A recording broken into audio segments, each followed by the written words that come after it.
Hey, everybody. Welcome to another edition of Coaching from the Couch. This is your Washington Commanders update, and we're your hosts, Candi Waller and Wole. I'm from Bowie TV, Wole from the urban sports scene.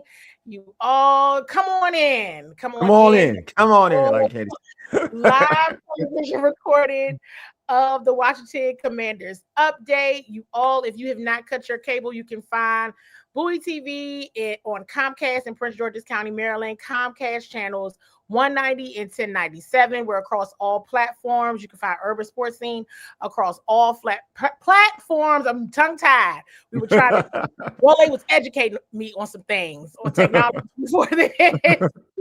And so I'm just like, I'm still staring at stuff. So it's all gonna work. It's all gonna work. That's all that matters. So, it's all gonna work. The lateness was because of me. But actually, I'm gonna put that on me because I was like, you got to get it done. So I ain't gonna put that on you. I was like, you got to get it done. That's the truth. Like real talk. I was like, you got time. Don't worry about it. I was co-signing. I was definitely co-signing. That is so funny. But you all come on in, hit the thumbs up. If you're watching on Facebook, make sure you hit the like. We prefer loves. Hit the loves, and make sure you're sharing this show with your Washington Commanders loving family and friends. As always, we have a ton of clips. We do accept super chats, super thanks. Those will always get priority for the questions and conversations that we answer in the conversations we talk about. Definitely have some clips. That's probably primarily clips that we're going to get into, which will prompt our conversation here this evening. And we may as well get right on to it. That's what I think. I think we should go ahead and get right on into it. So you all, if you've been here before, you know that we like to play a game called What's Your One Word? But this one is going to be a little different because this isn't What's Your One Word for how you felt at the end of the Washington Commanders game against the Philadelphia Eagles last Saturday. This one is what's your one word for when that fight broke out?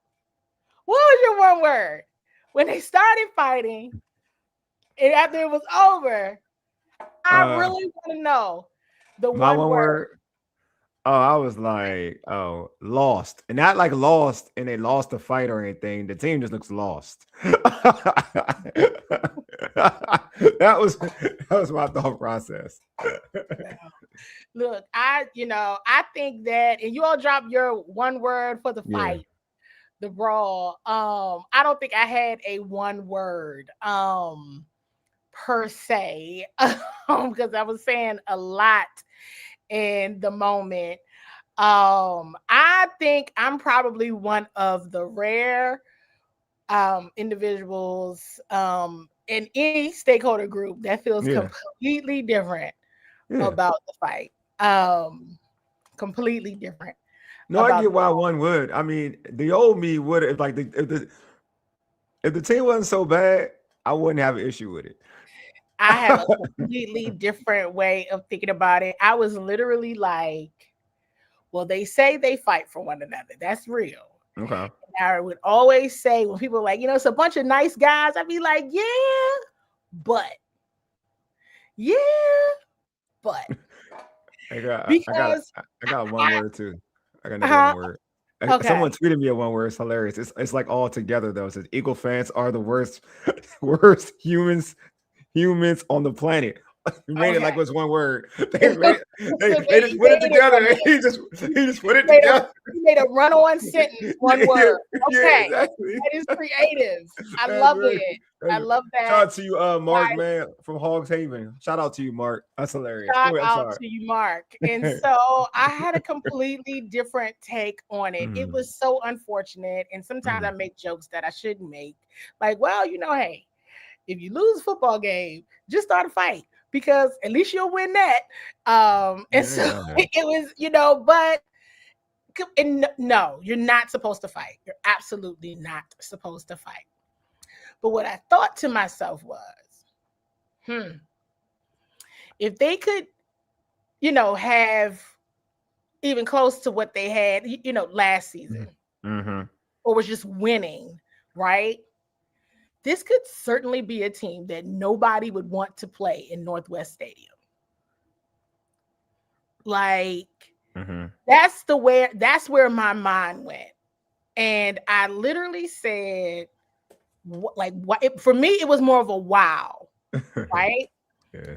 Now in the press box, I looked over and I was like, oh, there they go. Because I was waiting for one to happen. And remember on the pregame show, I was completely wrong. Remember I said something today, and you all may be surprised that I'm saying this. And what I said was, man, I miss Marshawn. Yeah, you said that, yeah. I did. I said I miss Marshawn, because if I knew the bullies on that other team, if it was one person that was going to take one for everybody, it get a PI. That's how it would start. It was going to be Marshawn. Yeah, you said be a PI. That's how it would start. That's hilarious. I'm sorry. That's funny. I'm sorry. It was going to be Marshawn Lattimore for sure. And I was like, no Marshawn. There'll be no fights today. And I mean, it got out of control, as everyone saw. But in my mind, I mean, I'm always going to be a glass half full person, but from a perspective of when everyone say, oh, they're a bunch of nice guys, but you might not want, hey, I'm nice too. Well, it's nice too. But you run up, emotions are already high. You run up on one of them, it's not going to go well. It's just not. And so, you know what? It was similar. Again, I have a very different perspective of it. And so people can probably hear that I was like, oh well. And so I thought to myself as well, it was a lot. I had a lot of thoughts about that fight. One, if you really think about, and that's my god brother. Jason Ebo Blackman is my god brother. Everybody. Oh, what's up, man? Fan, so just they did jump on him because that is my god brother. No, it is a fact though. They did jump him. That was hilarious though. I thought that was hilarious. They jumped him. But no, the question, I ain't gonna hold you, Jason. The problem I have with that one is it's not that they jumped him, but where was his teammates at? Well, that's what I was just about to say. That's where I was at with it though. You want to know where his teammates were? Like, oh, they serious. Yes. Hold on. They serious. Yeah. So with everybody, and that's one of the things that it was like, I know those people right there. Those are the folks that I'm getting to know. Because they can, I have varying thoughts about the play and this and that. But at the root, you want to talk about, again, I have a different thought process on this. Displays of brotherhood. Sometimes it ain't always roses and rainbows, but if you mess with one of them, you're going to mess with all of them. And I'm serious, like if they could get the game play right, if they could get that right, and people know they act like that for real, Northwest Stadium could literally be a place that teams would be like, hey, listen, just don't, just play football when you go up in there, okay? Because them boys be about something different when you get to play one of them. I do got a question for you though. Even with that being said, though, I thought I have no like. I feel like I was like, I don't know. I get the perspective. I mean, I'm not gonna lie to you. I wouldn't have had an issue with if they didn't suck this year. To be honest with you, I kind of looked at it like you a poor sport in a way. And what I mean by that is it's not like because they were talking trash. It's more like they went for two. Like they went for two. Like they got mad, they went for two. That's what it was. They got mad, they got two. That's what it is. I know a lot of people want to play it. They got mad. They went for the 2-point conversion, which I thought was kind of weak. I ain't gonna hold you. I ain't think that was a thing. Well, it was a lot of trash talking going on, and I don't want to necessarily name where. Oh no, I could tell they were. It started even before the game. Oh, Mikey Sanders still. You know what I mean? No. I'm sure it was. I'm sure it was a lot of this and that. Yeah. But you got to understand this is now historic with them. Yeah. This is now a thing with these two teams get together. You know, because I distinctly remember last year in Northwest Stadium when remember CJ Gardner Johnson. Yeah. He said something. Diami. We said Diami. Yeah, I remember. Diami slapped him. Diami punched him in the face, and then CJ got kicked out. Yeah. The ref was right there. So it was like the ref clearly heard whatever Diami swinging on somebody, like off the rip. Yeah. Diami, yeah, but because they're nice guys, and sometimes when you're nice, people, you're like, I ain't nice, he didn't do nothing. But it was that egregious where the ref said, "Oh, it was that nasty." Yeah, it was you that gotta nasty. go. Whatever that person said was whatever Gardner said was Right. obviously out of pocket. But I was just, how I looked at it, like from watching it on TV, it was just like, oh, they went for 2. Which I mean, I get being mad. I'm not gonna lie to you, regardless. I mean, I'm sure like they were talking trash. Like it doesn't like going for 2 ain't the end all be all. I know that. Like I know getting that, like it was definitely something prior, but I know that going for 2 and getting the 2 and actually getting it put them over the top. Like I feel like if they didn't get the 2-point conversion, they got to stop. Then they wouldn't been. To me, it wouldn't have been a fight, in my opinion. I It wouldn't don't have been a think they fight. were even paying, but they would still talk trash, but I don't think they would have fought. I don't even think they noticed what was happening because it was, I think because publicly that's what everybody saw and everybody, that's what happened. That's not like what happened, if that makes sense. No, it makes sense. It comes to, oh, well, they went for 2, and that's what the issue was. No. It's just, it's now a thing. It's a thing. It's going to start at the beginning and it's going to rush all the way through. And then once it got going and Steen hit Mikey and hit everybody, Steen hit Mikey. And then Javon said, not in my house. Y'all remember Javon from DC. He from uptown. He, at his core, he from here. And what you're not going to do is pick one of the smallest people on the field and mollywop him in front of his teammates and think, well, nobody gonna do anything. And so and that's the, but if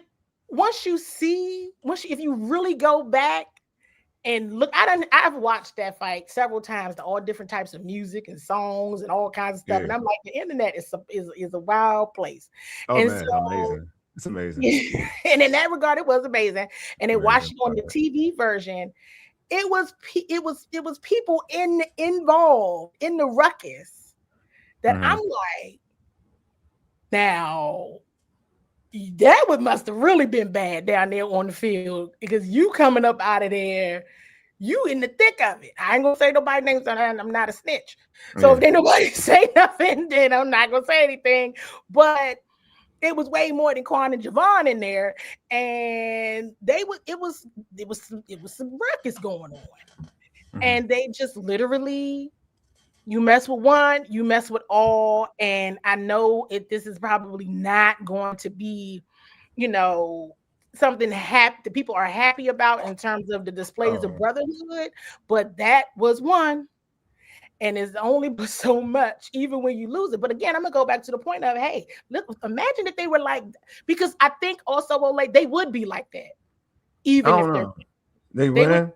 Yes, I think it all added up. I feel like it all adds up. I feel like what happened last year in the NFC Championship game, what's happening this year, because I feel like they had something to play for. They wouldn't put their season at risk to make the playoffs or whatever. I do feel like because they have nothing to lose, they can act that way. You know what I'm saying? Like if you throw punches and just 2 games left in the season, there's a reason why, to be real with you, there is another reason why other players didn't get involved for the Eagles. They got more to lose.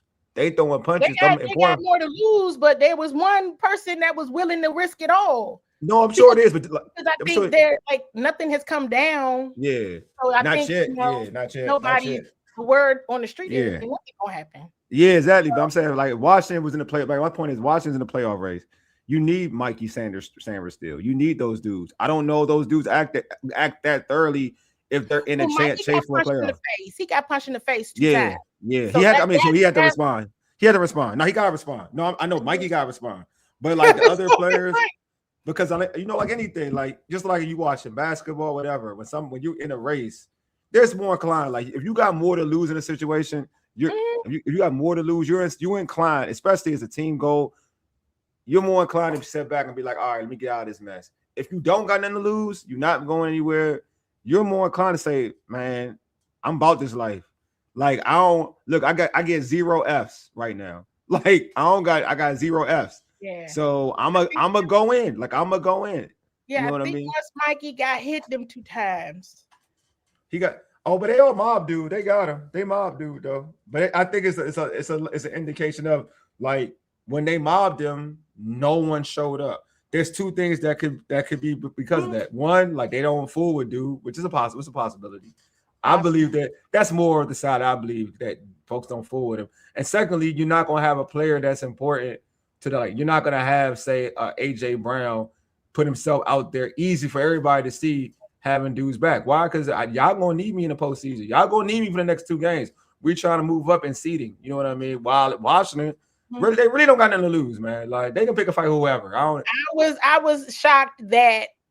Well, no, I wasn't because the Eagles always pick fights. They do though. No, they do.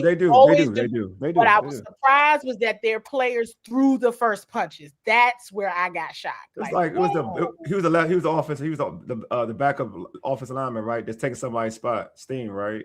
Yeah. He a bum. That's why he can do it. I mean, I don't know. You're an NFL player, so I'm like, okay, I would think you got, yeah. But hey, no suspensions have come down yet, and yeah, DK got like with DK. Well, DK a fool. He a fool. He slapped the fan. He a fool. Now DK's a fool. Fan, you can't slap. I know.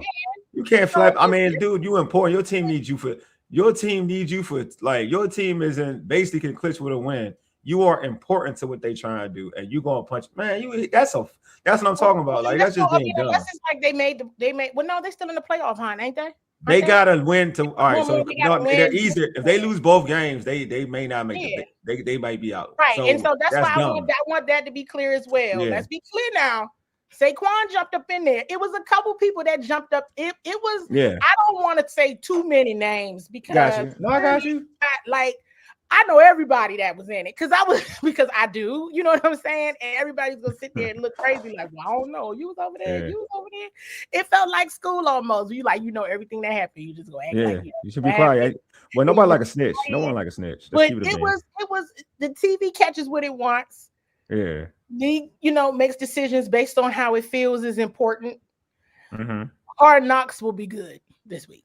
You'll see it. That's what I'm saying. I'm going to close out the fight. The fight they'll all be, in my opinion, it'll all be on Hard Knocks. So I don't be really. I don't watch Hard Knocks, but y'all let me know though. Y'all let me know how it looks. I will say I've been watching it. I've been watching, okay. From because of this. Is it good? This is the NFC East. Well, it's interesting. Okay. They're a well media trained group, is what I'll say. Okay. So things that you hear, they're not. Nobody crazy. They ain't saying nothing. That's why it'll be very interesting to see because at this point is everybody lost it. Unless you really take a good look at everybody who was in that ruckus, like in the mix, you're gonna be like, what? That was you over there swinging like that was you over there. Yeah, I mean, I would tell. Yeah, I don't got any emotion in it to be real with you because I don't care. To be honest with you about them fighting, because I was like, I mean, it is what it is. I mean, might as well do something. This was bad. I mean, last year I remember distinctly asking Jaden, like, "Hey, so how are you like just basically managing all of the friction, like all of the stuff going on around you? Like you're the leader, you got to keep your offense together while it is getting rough." You mean last year? You said last year? You said okay. Yeah. And I was just like, because hey, I mean, you got Terry McLaurin out there ready to square up. Remember, I said that last year. I said the TVs didn't catch it because it went to commercial break on the broadcast. We were there. You're talking about for the one in Northwest, the game in Northwest. Yeah. So I was like,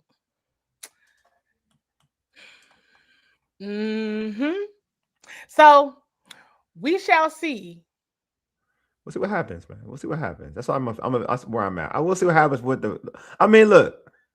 It was bound. Let me also say it was bound too. Like, I mean, yeah, of course it was. I mean, unfortunately, it was bound to. I think because I cover the team and I'm there all the time. I track very closely all of the games, all of the situations, all of the underlying behind the scenes storyline. And unfortunately, it was bound to happen.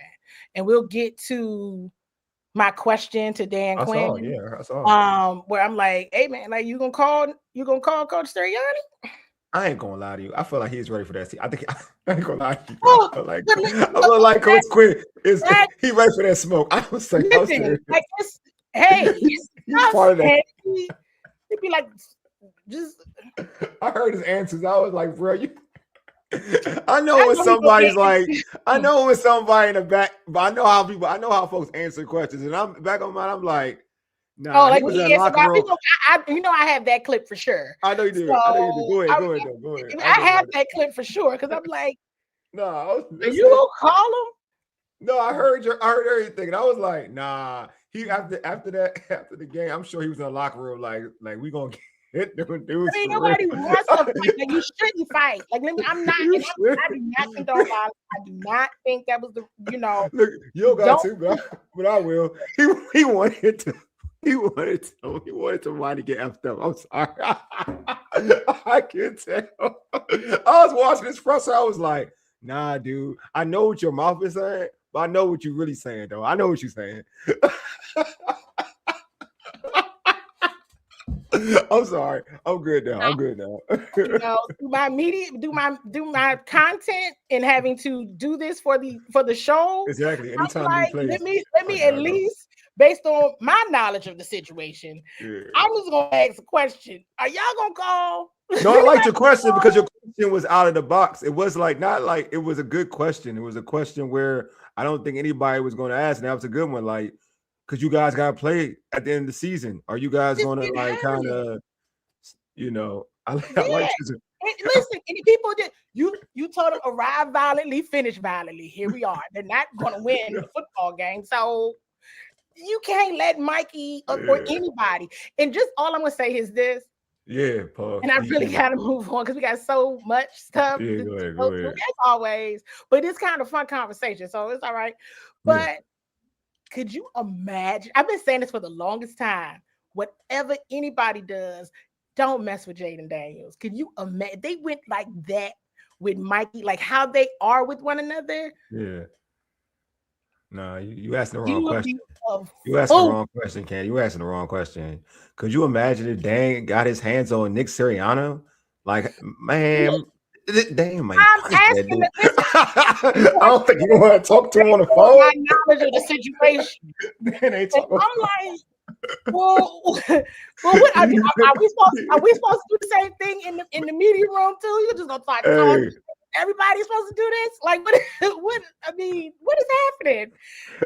It's a fun conversation, you all. I'm joking, but at the same time, no, I'm serious. That man was waiting on the sideline for some smoke. You see, he was just waiting. Shaking hands, he just waiting there. Like, I know what time he was on. He can say whatever he want to say to the media. That's fine.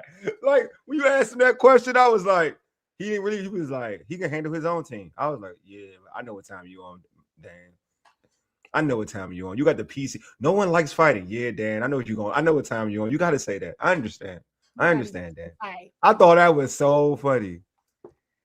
I thought that was so funny. He said, "Sir, they wanted to start the fight. Why would you call someone prevents something that was intentionally instigated? I ain't gonna lie to you. We know people in life they instigate fights, but they don't want to fight. We know this. We know this. You're not that. I won't even lie to you. I can use a bunch of people who instigate fights. I think that's there's a bunch of dudes. There are a bunch of dudes. Play with people under pressure. You did something. You did something to their brother. You pop. You talk a lot. You pop a lot. But you really. No. What I want, like, I'm not going to say this fact, but that's not act like. Yeah, I'm not saying true or false that you could. Like, I'm not saying, but let's not act like there ain't people like that. There's a bunch of people like that. That's what happened. Yeah, there's a bunch of people like that. That's all I'm saying. Like, there's a bunch of people like that who pop off and they don't really want to. They just know they're safe. They know they're safe. Let's put it that way. They know they're safe. Yeah. That's put like this: Jordan Poole popped off the Draymond. Jordan Poole's the one who instigated that. Now I don't. It looked bad, but he's the one who instigated that. Just letting Well, you yeah, know. I mean, but that's why it ends up being like it's embarrassing or it's bad. Yeah. Well, they didn't start it. Yeah, I'm saying. Now, All I'm saying. should you? I mean, you can't let your teammate get punched in the face. You just there you go. My man Lou on Instagram said loud people don't want to fight. Exactly. And so the loud, and then that's why the loud person ended up. It was all you saw was burgundy and gold. And then let me stop. We know this, man. No, I ain't saying it was right or wrong. I'm just trying to clarify that portion of it. I'm not saying right or wrong. Senate Core. I'm just saying, like, in life, we know this. That, like, the loudest people tend a lot of times they try to fight. That's all I'm saying. It played out. Yeah, that's all I'm saying. But yeah, just if you could get the game part right, they would really be a group of people that they would be like, don't want to play in Northwest Stadium. Look, just don't say nothing to nobody. Just play football, get your reps in, and go ahead on home. Like, look, the better team won though, man. So shout out to the Eagles, man. Better team won. Hey, I got a lot to say. I got a lot about that because, but we're gonna get into some clips. I'm gonna start with clips from last week. You all know how to do, and then we're just gonna try to, bring some in there. There's been a lot of conversation about head coach Dan Quinn's job status with the Commanders. Oh, really? Okay. And yeah, I mean, this is a conversation around, here, not internally. No. Yeah, you're talking about like fans and stuff like that. Yes. Got you. Okay, I'm about to say. Yep. All right. And so George Wallace from WTOP asked Coach Quinn not about that, but just about what the word is from inside and what players are saying. And I know many may say, well, people are supposed to say that. Not necessarily. It just depends on the situation, depends on who's talking. But I thought this was important because so far things have been consistent. A lot of conversation around he lost the locker room, this, that, and the third. What is it? Post-Dan Snyder syndrome? Yeah, as much as I can help PTSD. Okay. So as much as I can help to say this is not that, displays of brotherhood, even if you don't like it, it's kind of what it was. But here's the question. Take a listen. Obviously not where your season wants to be, but how does it, when you hear players talk about that, no, DQ has not lost this locker and we're still fighting and it's all because of the culture that was established, how does that make you feel as a coach when you hear your leaders and your players still talking like that with 3 games left in the season? It's a big deal. Obviously, when this is most challenged, I think, as I've been as a coach, when you go through a spot like that. And so to hear, a player say that, obviously that means a lot because you're wanting to stay, in the same spot and improve upon things. And so when you're not hitting the marks and got gut punched a few times, you want to make sure that they're staying in that fight and in that battle. And so to hear them say that, that's definitely what I'd hope they would say, but to hear them say that back to you, that's a big deal to me. Got time for one more? We good? I just thought that should have been addressed. I thought it was a great question. It is still a consistent message, unprompted, as I share with many. I've had in other conversations in preparation for the show, I've had players just say, Dan Quinn is a hell of a coach. Like, this is, a lot of these players, they've been in other spaces, they've been in other places, and a season like this with the expectations, what they were, or just in general, expectations or no expectations, this hasn't gone well at all. And players are getting hurt all around, right? 3 more players added to the IR list today, and Sam Cosmi and Eddie Goldman, both with concussions, and then Jalen Lane with his ankle injury. And of course, hey, it's only 2 more games. They're out. They're out for both games. So is Cosmi out? Cosmi's out for both games. He's out, right, for the season. Yeah. Yep. IR. Okay. So it would be a lot to check out. Yeah. It would be the perfect opportunity to check out if you were ever going to check out. Now is the time. And to the point where you are seeing IR players still around, still in the building, still just being present. Speaking of Hard Knocks, I know I've come on in many shows and in, when I'm on many, spaces and talk about the importance of veteran players and veteran leadership, talked about, Zach Ertz all throughout the season. And then after he gets injured, he still spends his week, with his teammates, with Ben Sinnott, watching film, and Hard Knocks caught that. I thought that was important because then that is another display of brotherhood, and it is another display of what they're building, which is if there's going to be a season like this, this is the mindset you got to have. Right? This isn't a mindset, oh, this rookie or this second, you guys are going to take my job. No, you got to be successful. You need to be successful. They want you to be successful. And so as much as I can do and to help to dispel some of these myths of what it's like inside, that's what I'm going to do. We got to constantly be doing one of my most favorite things, and that is using our clues and paying attention to the things that absolutely dispel the myths based on past trauma. Right? So if ever there was a space where this is happening, the last thing you want to hear is about infighting or some issues or whatever. Imagine if we had to tell those stories. Thank goodness we don't. So please hold on to that. It means a lot. And hello. Mama Waller she's in town, so I don't know. She probably like, oh, what you doing? So if she pops on, we'll stop for her. She's like literally in the building. So I'm about to say, come on now, my boy. Oh yeah. Oh, but thank you so much. Oh, I appreciate this. I didn't really, y'all know I might have to break my glasses out here soon. Okay? You ain't see it? Oh, you didn't see it? Okay, I thought you saw it. Oh yes. You saw the compliment though, right? Yes, thank you so much. Thank you. All right. And I think I don't know if you want to start Paul's question or anything. Yeah, but and I'll answer this as we're talking about Dan. Did Dan get the vote of confidence from Josh Harris? I mean, with the most injuries in the league, I mean, every time I watch a TV broadcast, it illuminates because the broadcast talks about it, or they have a big graphic up there talking about the most injuries in the NFL. It's the Washington Commanders. So it's like, what you want somebody to do? I mean, we on the Josh Johnson, and they brought Jeff Driscoll back in. And I mean, and then one of the emergency quarterbacks is now on IR because Jalen Lane was the emergency quarterback, and he's on IR. So if something happens to Josh Johnson, I mean, Jeff Driscoll should be able to. It would be Jeremy McNichols. So wait. Marcus is there. Is Marcus definitely out? I mean, from whatever happens to him. Let's say he is. Let's just go with he is. Let's just go with that. Dang, I don't Let's go with that. Let's just go with that.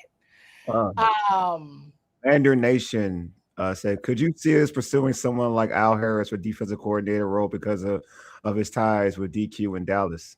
I could. Yeah. Yes, is the short answer to that question. I have different thoughts now after looking at some numbers. I've been spending a lot of time looking at stats over the last 3 years from an offense and a defense perspective. So spoiler alert on this one, because it's going to be a busy offseason. Yeah. Boo. Second me stop. It's going to be a busy offseason. Yeah. And so, I'm looking at numbers, 3 consecutive years. Where are some of these teams shaking out in various areas? So we're going to get into that soon because the season will be over soon. Of kind of like, top 5 of where I think, could be potential interest in general, and just what are some of the things using our clues that I would think that, would be looked at in terms of performance. If there were to be some changes made. With that being said, I asked Coach Quinn last week. A lot of injuries, you all, in and out, in-game injuries, having to adjust. IR like every week announcement, it sounds like, for the most part. With people who are like perfectly healthy going into the game too. I do want to mention that. And then something happens in game. I asked Coach Quinn about his conversations with Cliff Kingsbury in preparation for game planning. So check this out. Hey there, Coach. With so much movement on the offensive side of the ball due to injuries, what have your conversations been like with Cliff Kingsbury? How have you all worked through this?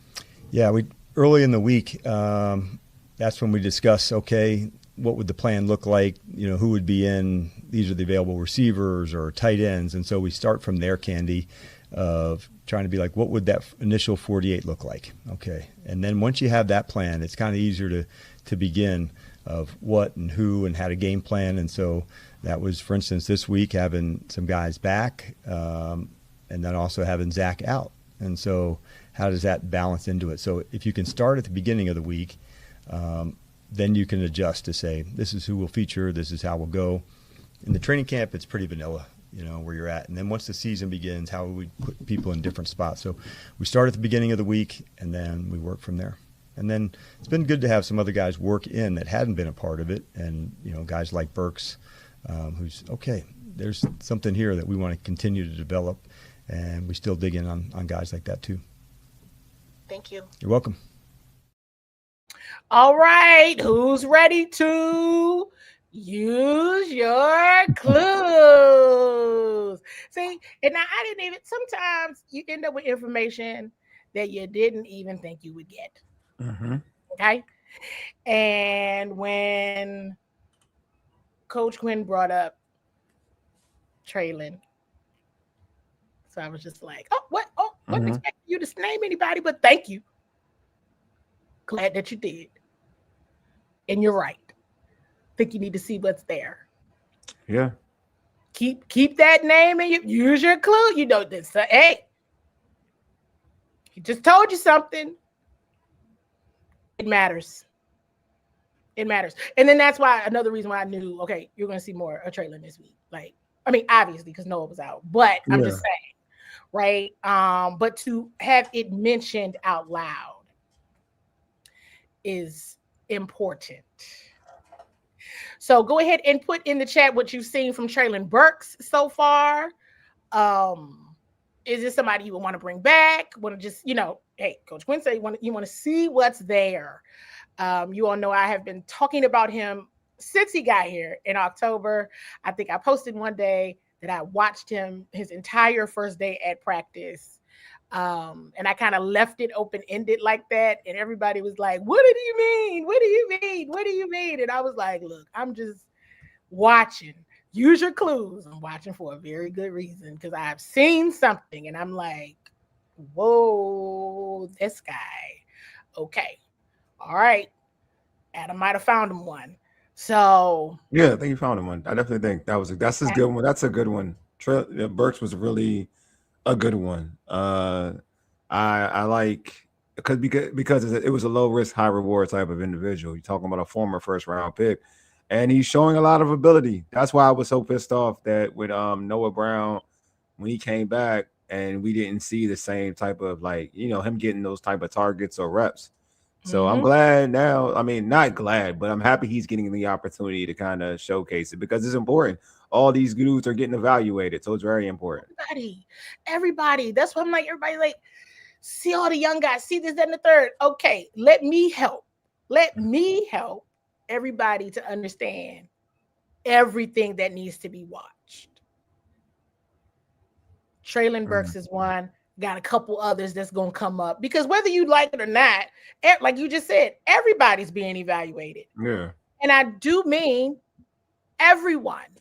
Because if nothing else, you need to know what to work on in the off season. You need to know what your off season program is a very real thing. Here's one thing that I know that happened even last year, which was here's what you need to work on. Here's what needs to happen.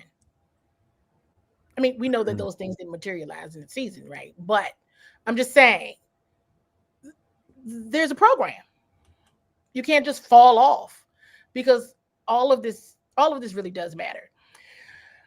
Next clip, actually, I'm going to go to, now this is kind of going back to, speaking of receivers, there was a question to Cliff last week about Terry's touchdown against the Giants, and just the use of Debo coming out the backfield. So check these out. I'll tell you why in a moment. Hey, good afternoon, Coach. That 1st and 20 shot call to Terry McLaurin, just kind of the mindset behind being that aggressive in that space. Yeah, that was Brian Johnson actually called that one. We were expecting some sort of split safety based on what we've seen on tape, and so he said, hey, I think that's a good time to call it. And so we got a call, and Terry ran a great route, and we'd kind of set that up. We hit that play a couple times against Minnesota, and so it's kind of been set up, and so it was great thought by Brian in that moment. Who called it? Brian, Who called that one? Brian Johnson, right? We're gonna have a quiz. Wole, we're gonna have a quiz. What's the quiz? we're gonna take a quiz. Everybody start. Hey, make sure you're using these clues. All right. Okay. I want to move on to the next one. I think it's an important point to bring up who's calling such plays. Understanding and being reminded of those individuals' roles. That is what I think is very important. So use your clues there. Here was another interesting question about the use of Debo in the backfield. Check this out. We haven't seen Debo in the backfield a whole lot, especially in this second half of the season. What's gone into that thinking, and I guess how would you evaluate his season overall? Yeah, I think, game plan to game plan to change is kind of what we feel like we need to do to maximize his role and use him the best we can. And I think he's done a nice job for us. He made some big plays. The way the season's gone, as you've seen, guys in and out of the lineup, it hasn't been what we would have hoped. And I think his usage, got changed because of that. But super competitive and has given us a nice spark at times. Which I do agree with. I think you probably would have seen more of that, but the wide receiver room was depleted. You got I don't know. You got a question. There's a question. Not forget the first point. Phillip Rivers. I love Phillip Rivers, but for Washington, what is your Christmas list for this offseason? Oh, can you start that one? Can we come back to that one? Yeah, start that. It start. We'll start. Oh, okay. We're gonna come back to that one. I promise. Got you. Sounds good. Yep. That's a good one. And hey, Mazdak. What's going on, Mazdak? Always appreciate Mazdak. Cool dude. Yeah. Very cool dude. Yes. So now let's go to one of our favorites. Donna Hopkins asked the question about the Eagles last week. I think this is an important point. Yeah. When she asked Coach Quinn about the Eagles, because they still had to play them. And they still got to play them again. And they won the division again. And so it still gives to me, right? It still gives a bar. It still gives a standard, if you will, for the division and what's needed to win the division or beat them at least, right? Which under this regime, I guess, what do we say? The Washington is what, 1-3 in beating them? Well, with this staff, they beat them one time. They've lost to the Eagles 3 times. They lost to the Eagles lost 3 times, and they beat them once. So and so you still got to know, And oh, by the way, like I said on the pregame show, they are the Super Bowl champs. Yeah, they are. And Paul, I started your comment, so be easy, my guy. Go ahead. Oh, wait, I missed. It started. No, it started. It's the same. Okay. It's the same type of thing. We're good. It started. Okay, perfect. Yep. So we're gonna get through these clips, and then we're gonna get the questions too. So take a listen to this clip because I still think it's important on the strength of the Philadelphia Eagles. Hey, Coach, meeting Philadelphia for the first time. Could you talk a little bit about, that meetup? Yes, and I thought this is a really complete team. I thought both special teams, ours and theirs, this is going to be a physical game on the team side of things. the way they can cover kicks, the way we can. I thought, that field position this game is going to be big. I thought some playmakers at all spots along the defense. Both linebackers are very good blitzers and active. They got an excellent defensive line. I've certainly been impressed by their young corners. Where they're able to challenge and be aggressive right from the start. So those are some things defensively that I've been impressed with. Playing against us last year in the 3 games, Donna, they were exceptional, taking the ball away. I thought that was the biggest deal for us of, not giving ourselves our very best shots. I think that's going to be an important part. Then offensively, I thought, from a line standpoint, the size, the movements, the pulling, Jeff Stoutland is, one of the best there is at the offensive line spots. They've always had good tight ends. And, at the receiver spots, they get a lot of loaded box in the run game. And so the shots down the field post, the big throws to Devontae and to AJ, playmaking from that standpoint, when it's one high or something, hey, you got to go down. This running back's fantastic. Get down by the line of scrimmage. And so I think it's a good balance of what they have from the run game and the shots down the field with Jalen. So those are, I think, kind of the yin and yang of a good offense. Of this is where their strength is, and if you're going to overload in that one area, we're going to make you pay with these guys on the outside. They're just fantastic. I think it was always, those are the parts of the press conference that I really get into, right? If somebody else is able to ask them, fantastic. If I get to ask the question, if it hasn't been asked already, fantastic, because that's where you get your clue. That is huge. Whenever you all, so this is just a little tidbit, right? On the use your clues, you gather that information from the coaching staff, not to kind of quiz them to see how much they know. So when you see it, you can say, oh yeah. Or if you've been watching the team or keeping up with the team, you all know I'm big on, you got to watch the team that you watch, but you need to watch the division. Watch the division, see what's happening in the division, so you keep up with what's happening in the division and how they're doing, not just the scoreboard. Because what's going to end up happening is you're going to have to end up taking a hard look at these matchups. Okay? Mm-hmm. Because they do change, and because of injuries and all that. Hey, and sometimes I always say some of the best battles on game day are happening on the sidelines and in the booth.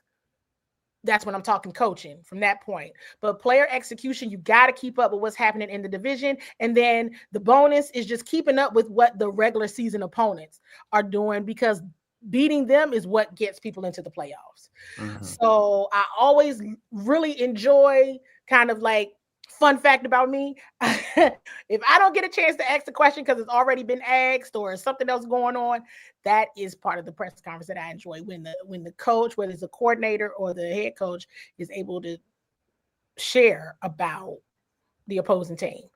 And everything that, Dan Quinn said, I mean, hey, yes, yep, all of the above. I think I mentioned on the pregame show, I was excited about teams. And you saw it, the Commanders came out with all of the smoke. Yeah. Okay. You saw young guys, everybody wants to see young guys. Guess what? You got to see them. Mm-hmm. Mikey makes a play. Kane Medrano went to scrapping to get that fumble recovery and hold on to it. I know many have wanted to see more of Kane Medrano. I don't think he would mind me mentioning this out loud, and just the conversations around, a lot of times you have to make impact on special teams, get in the groove, get into all that. I mean, Jordan did, Chris Rodriguez, Jeremy McNichols, you see all the names, you're going to get in there. But when you get in there, make a play. And that's the kind of stuff that builds. That's the kind of stuff that shows that you're ready for those matchups. That's the kind of stuff, because that was huge. And it absolutely set a tone. Now, again, when I watched the television version, I'm looking at the television version, which you could see how excited the team was. But again, I always talk about those moments of how excited they are. I mean, Mikey was on another level excited with that. But then it was like, all of displays of brotherhood, all of the support and love that got shown to Kane, because Mikey made the play. Kane finished it. He finished it. Now they didn't score a touchdown, which is, when we talk about that, that's Cliff. But Because something like that, you're supposed to blow the smoke up at that point. You know what I mean? And run the numbers up like, hey, because now your special teams unit has set the tone. And I think what was so also you're used to the names, you're used to Jeremy Reeves being that person. You're used to Nick Ballore, which I want to mention also has a concussion. He was on the injury report today. That's a thing from a team's perspective.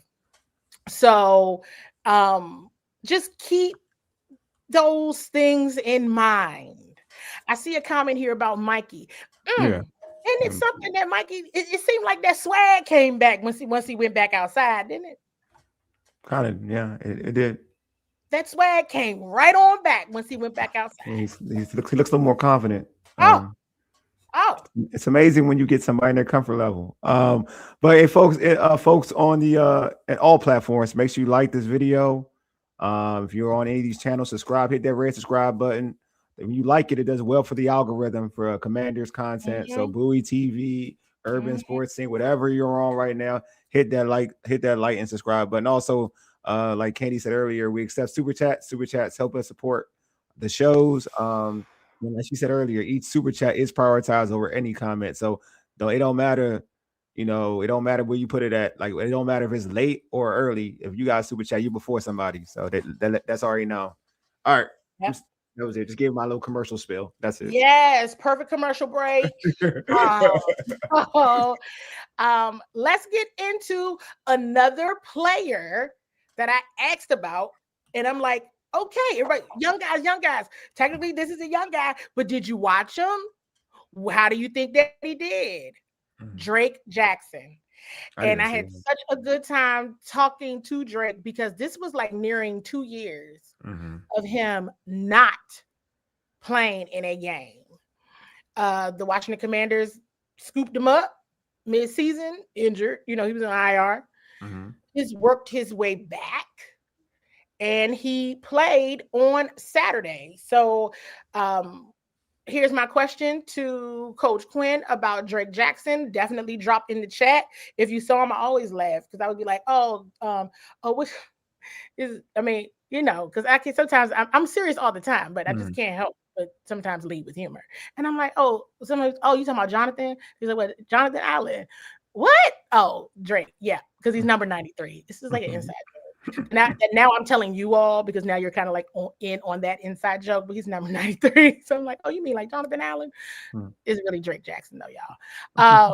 Drop in the chat what you think if you captured him, if you saw him. If not, check out the All 22 or the TV version of the moments he was in there. Check the snap count so you can see how many times he was in there and kind of pinpoint those plays throughout the game. Hey, Coach. And so speaking of the pass rush, Drake Jackson has been full practice so far this week. Is there any update on him? Yes. Yeah, Drake had a good week. Kind of got started last week, the individual piece. We were ramping up, hopefully, to look at this game as one for him to go. And, yeah, he'll be able to play. That was like a moment. Like, again, it's for a like, for a lot of people. So again, we're gonna talk about the young guys. We're gonna talk about pieces. We're gonna talk about all the things of really knowing what to look out for. How do you think he played? Drake Jackson? I think it was fine. I mean, it's his first game back. I mean, hey, I'm a person that I'm like, I mean, you couldn't get me out there after 2 years and not play. You know what I mean? So getting back into NFL game shape and for a game like that says a lot about his overall athleticism. Because you talking about getting thrown into the fire. That was one. That was kind of thrown into the fire. I saw him get some good pressure a couple times. Of course, he got to, but his speed got to come back up. But I just think, even with that, let me be clear. I'm not trying to say he's slow at all. I'm not saying that at all. I'm just saying, let's be clear. This dude hasn't played in almost 2 years, and I saw him almost get to Jalen Hurts a couple times. So you give it some time, you get it some movement. Could be on to something here. But that was something to watch and continue to watch as well. Keep your eyes on him. Now, I'm kind of got to go not backwards. We're talking about players to watch. It is public news, knowledge, all of those things about Von Miller talking about this talking about wanting to come back to this organization, and just his thoughts on from last year, what's happening this year, next year. Also just displays of brotherhood all around, how he, talks, like playfully with his teammates and just all of the things. He brings up special moments that he's had in the locker room. I think I may have shared with you all a display of brotherhood, a special moment that I saw when he was coming back in the locker room, and it was after practice. It was some stuff, on the walk, on the path there, and he's like, "Hey, guys," talking to the media, "Hey guys, Trey Amos coming through," basically moving everybody out the way. And I saw Trey coming through, and I said, Von just told all of us, I said, I'm moving this way because I saw you coming. I wanted to tell you that Von has moved all of this stuff out of the way to create a clear path for you so that you can get to your locker. And he was very kind. Von Miller he wasn't like, move. No. He was very kind and all that, and all the great things. And Trey's face lit up. He was like, he did? And he didn't realize that Von was standing right there, like waiting for him to come through the door. And Von was like, I got you, brother. But it was like, it's that moment that I see stuff like that. Like Trey, I'm sure, was watching Von Miller. I mean, I guess we all were, but you know what I mean? As a youngin, and playing football. And for him to do that, and just the knowledge, you see Trey coming through, and you look like, okay, make sure the way is clear for him. They would do the same thing for Dietrich and all that. But in the Giants game, when I went back and looked at it, I was like, Von was hey, I mean, yes, we know the Giants score, whatever, or the record and the team. But I was like, Von turned into a little vintage Von for a moment there. I was like, okay. And he did have some consecutive plays. I asked Coach about Von Miller, and he brought up that those plays that I'm just mentioning now, that was kind of just sticking out in my mind, like, yo, okay, Von, turn it up a little bit. So check out this question that I had to DQ. And then Von Miller, you just mentioned Von Miller. What have you seen from him in this last couple stretch here? Yeah, I liked that sequencing behind the sack. I mean, that'd probably be the thing to write about, but it was interesting. It was almost like a 3-play sequence. I call that like wreaking havoc. So he had a pressure, and then the next one he had a sack, and then the next one there was a false start. And so that's what I'm looking for to see. Can I affect somebody? Okay, the first one he got a pressure. The second one he got a sack. Now there's some mental pressure that's going on with it as well. So I thought that probably clearly illustrated the impact best Candi in that spot. And so we'll need some more of that for sure. And like I said, Philly's good offensive line. But one thing about Von, his angles, how he's going to work his hands, he's got a real game plan to how to rush. And I know he's up for that challenge for sure. Can you got a question from Santiago with a super chat? Thanks, Santiago. Appreciate the super chat. He says, "Are we developing McGee to be the middle linebacker?" It's interesting you asked that question. I have a clip that references that slightly, but what I think is important, and I may have mentioned this on a past show, maybe I didn't. If people look at the injury report, Bobby Wagner has been on there. And so when Coach talked about this publicly in a press conference, so I don't have any, I'm say it out loud. When Bobby is not practicing, it's Jordan. Jordan is the backup. He's Mike. He's doing well, and so, and I mean, you can't listen. He is learning from one of the best who ever did it. From literally one of the best who ever did it. And is learning future Hall of Fame, all the things. And with that, so here we go. Y'all know my favorite game. To answer this question. Use your clues. When Bobby's out not in practice. Jordan does it. I think Coach Quinn talked a lot about it maybe the week of the Giants game, because Jordan was a game day captain for the Giants game, and that's just because how he's handled that responsibility when Bobby is not at practice. And so, hey, use your clues. I'm here. I'm here to help. I'm always here to help, and of course, do my job. But part of my job is helping. So, but with that being said, I think it is a perfect time to play this clip. Bobby is getting pretty close to 2,000 career tackles, which is a pretty rare feat for a linebacker. Obviously, you've known him a long time. What's the biggest area that you've seen him grow since your first stint with him in Seattle to now, and what do you think makes him such a prolific tackler? Yeah, I would say the growth has probably been as much off the field. Like if you would follow us around the building, you might see him eating lunch with somebody on offense or that, and he's willing to like share this wisdom with the others. And so I think that's a really cool thing.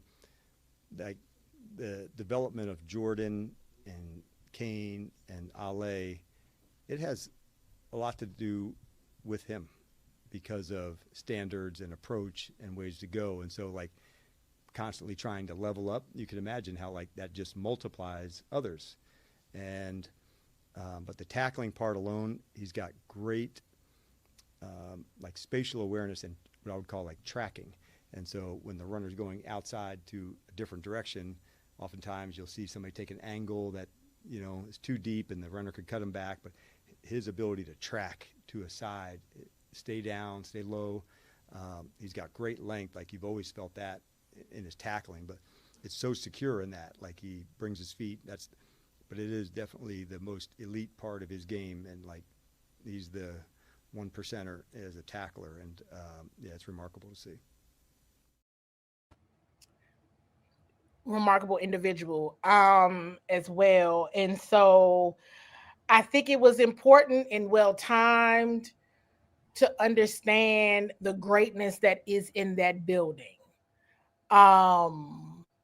You saw on Hard Knocks, right? Again, going back to Zach Ertz, working with Ben, and that wasn't for show. That wasn't because he got hurt. This is like an all the time thing. It was just, you know,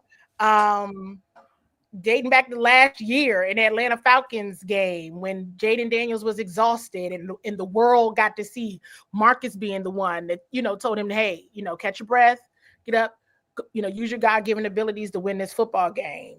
And Coach Quinn saying what he said about it's real. It's real. And so everybody who wants the young guys and all this, that, and the third, you know, I remember a time covering this team, and Wole, at that time, you were on site as well, where nobody knew who the leaders were. Yeah. Nobody, you know, some guys who are leaders now, right? Or maybe they were always leaders, but that being able to cultivate that leadership, you know, Terry was here, right? Tim Cosby was here. Jeremy Reeves was here, but you really couldn't cultivate. They didn't have anybody to help to really cultivate that. So you have that now, as well as veterans who understand this from all facets, the discipline part, the nutrition part, the film study part, just the actual on the field presence part of it.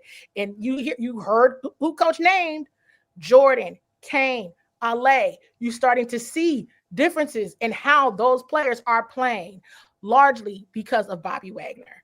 So when you hear people talking smack about Bobby Wagner, and I mean anybody, send them to me. It's like, no, don't send them to me. Please don't. Make sure you check them. Because do you want the young guys, you want them to play? That's one thing. Do you want them to play well? Do you want them to be elite? Do you want them to have the name recognition of a Zach Ertz, of a Bobby Wagner? Because not everybody got that.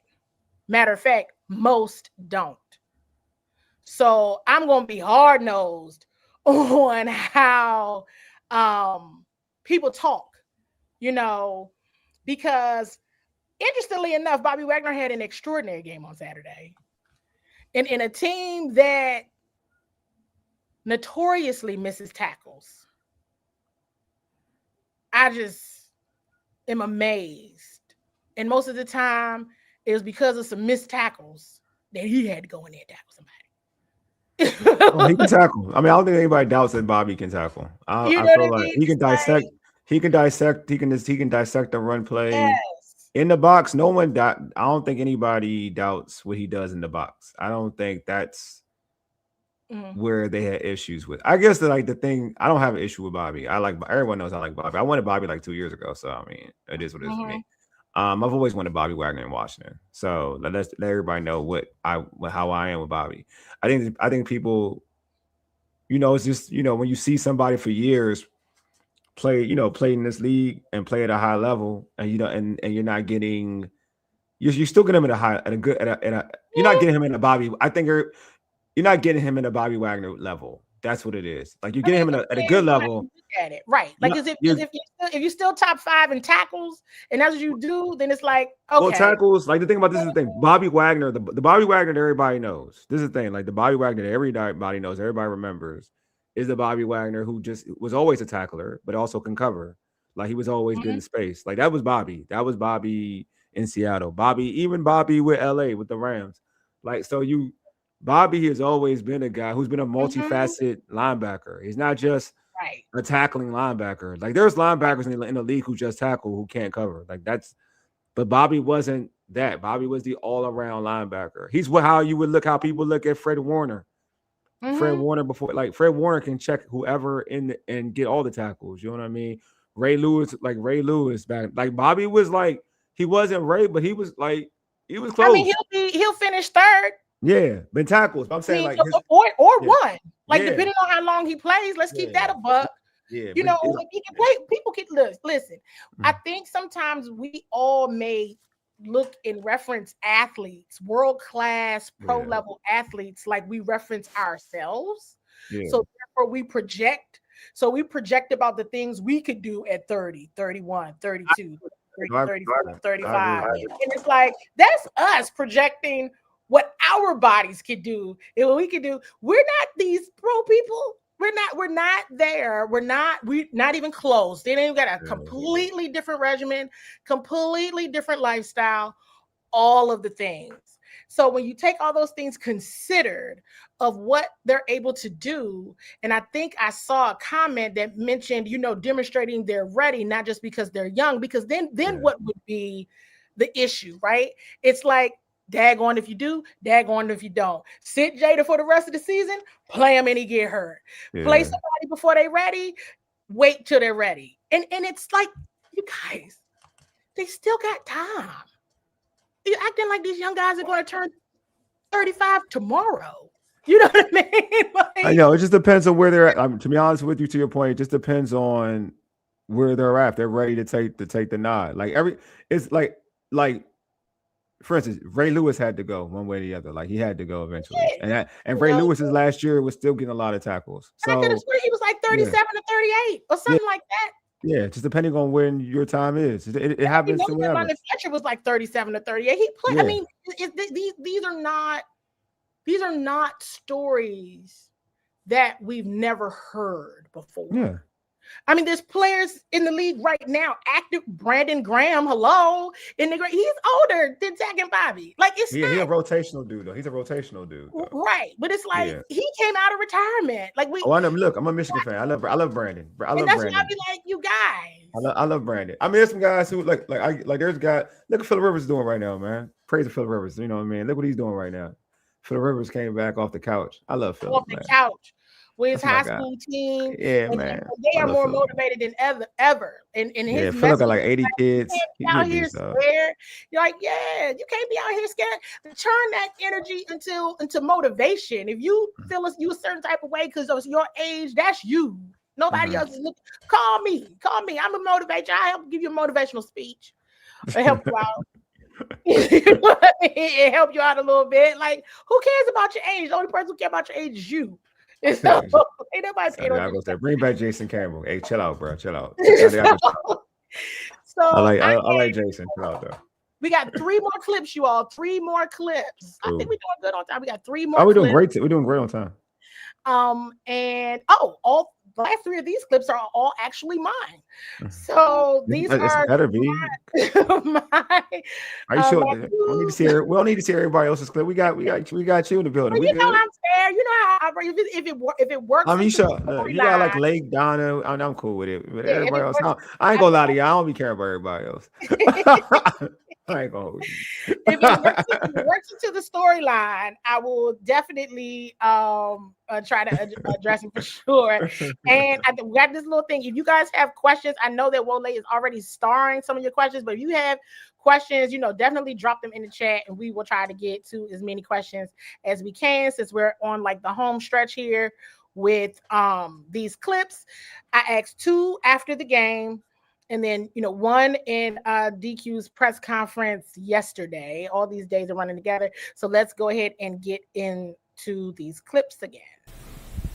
Hey, Coach, when you all get down into the goal line from an offense perspective, is there anything around the analytics or just the overall decision making on when you get right there, whether you're going for the run or the pass there? Some of it is the decision to go, I would say, are some analytics like use some numbers like, 1s, 2s, 3s, and 4s. What would the percentage be? So like that's there. But you also factor in what do they play into that spot. So if a team was really strong loading the box and you say, okay, hey, I want to attack the perimeter or attack something differently, that's what you look at. So it does come into like both. Usually before the game, we're going through, in our meetings to say we'd go at this spot, we wouldn't at this spot. So that way we're kind of prepared. So when we get to that space, we know, hey, this is where we'd go from, this is where we'd kick from. And so I try to just be clear with everybody when we get to that spot. So maybe referring to like the first series, right on. So at that spot, if it was inside of 1 in this game, we thought, okay, that'd be a good spot to go. But further out, we thought, hey, getting the points to start the game would be the way that we would go. So sometimes even you run it, you gain 1, lose 1, where is it at? But it had to be closer, in that spot, and then you go. And I don't second guess those. Like this is the areas that we practiced, and then we dig in from there. But yeah, that's a little bit of both. Just needed to ask because oftentimes, and you probably all sit there and watch the game, and I'm just trying to understand, right, and get the context. Maybe there's some analytics behind why you throwing 3 pass plays in a row, why you got 3 pass plays in a row, why you didn't run. So that is an opportunity for me when I'm asking those questions. That's an opportunity for me to understand the process in the game. So I'm not coming at it like I'm a know-it-all. Maybe there's some analytics behind this, right? Maybe there's, and always appreciate Coach Quinn's answers to my question. But that was an opportunity for me to get educated on it, and just know a little bit more, because oftentimes I don't understand the decision. So it's just and I get that, right? I get that, and that's why I had to pull back, because I got to be objective. I was like, okay, gotta pull back. I got to pull back. I like that. Maybe it's something I got to pull back. Let me, hey, stay level, stay high. Look, maybe some analytics around this. Okay, so that was the answer to that question. And I want to go back to the Eagles game. We got to go back to the Eagles game for a moment here, because I think it's important. That's the game. Got to go back to the game. So I had this question for Coach, which was just for me, my summary, and what I really thought. So I'll get into what I really thought about that Eagles game after we watch this clip. And it seemed like, the score was at like 14-10. It was like you all were right in it until you weren't. And I know you haven't had an opportunity to look at the film, but was there just a moment that you can think of and say, okay, this is kind of when the bottom fell out? I think the long run by Saquon in the fourth, like we had a 4th down, maybe in the start of the 4th, maybe there was like 10 minutes or something like that, Candi, and we punted. I felt like that was the right call then. We were, close enough. If you get a good stop on the next one, we got a 3 and out, we got it again, and then there was a long one that he broke, maybe 40 or 50 yards. But I thought, stay in there. There wasn't going anything that was big over the top. And so I think that was the one that I felt like, man, the tank's getting emptied here, and it felt lower. So that was kind of that point in the game where I was like, back and forth. Could you get right back into it or not? at the half, I liked, the fight where we were starting with the ball, and obviously like losing Marcus in the game. That's like no doubt like a factor for it. But yeah, I don't know if there's that specific play felt bad. That was, and thank you all for the love again. When you all watch us, we go. I'm just gonna bring my expertise to bear because that's important to me anyway. Mm-hmm. But that's just how I move. I'm not the definitive end all be all. I'm there. Somebody had an opportunity to ask the question, so I'm not making an assumption. I call it fact-based opinions, if that makes sense, even though everybody's kind of bringing it. But it's like fact-based opinions. You have a data point, that's probably from my background in doing research. It's just, you got to get all your observations, you got to use all your clues, but you get an opportunity to confirm it or get another perspective to really help you draw the conclusions. Yeah, losing Marcus just hurt. You knew the game. To me, the game was over when Marcus went down. I was like, knock on Josh Johnson as an individual, but when he came in the game, I was like, it's over. Yep. I was like, it's over. Yep. But I do think that, and that's how I said it, right? And I feel comfortable saying it that way to Coach, which was, you were kind of in it until you weren't. I mean, they were still in it until the fourth quarter. They really were. They were in it, and it was so many moments. And you all know, like since week 7, I've been like, this offense has to find a way to score. Like, make it simple. Do what you need when you see folks are getting beat. Now there were some places there for penalties that I'm like, oh. And I saw a comment earlier about officiating. Yeah. Listen, some of that stuff was just plain way early. The way they ended the first drive when they had to kick the field goal, I'm like, that was a clear PI on Traylon. Like, he's holding. It was. Yes. And so it was. It's hard to watch. Especially when you feel like the game is in reach. I still don't feel like the run is being utilized enough, especially once Josh Johnson came in there. Just run the football. Do what's easy. Do what's easy to control the time of possession. It hurt not to score on that opening drive coming out at the half. It did. It was hurt not to score that time when Mikey gets you named earlier, and Mikey gets the turnover on teams. You got to score. You got to score that touchdown. You got to score. You got to get 7. What a way to just start the game. Yeah. Just with all the things, right? And because scoring. It's hard, but I want to add this because because they score on these possessions that we're speaking of, if Marcus gets hurt, then Josh Johnson doesn't have to lead you to a comeback victory. Maybe you're up. Maybe you're just asking Josh Johnson just to hold on rather than try to win the football game. It's even easier to run the football because then you're not pressing. Then you're not pressing. You're not in panic mode. Like we had it and we lost it, right? Yeah. And that with so much criticism of the defense, listen, they held. And once they were out there for 10 minutes, I said it in the press box, they were out there for 10 minutes. And I said, if the offense does not score after this drive, I said, that's the game. This is when Josh Johnson in the game, right? Right. Marcus had ended up getting hurt. Yeah, I know he was. I think the Eagles were out there for like 10 minutes. Because at that time, we didn't know if Marcus was coming back or not. Yeah, gotcha. But then it's like they were in the game until the fourth quarter. So for the defense to hold that long, because see, when I'm watching the game, because I'm sitting there with my computer, I'm watching the time of possession.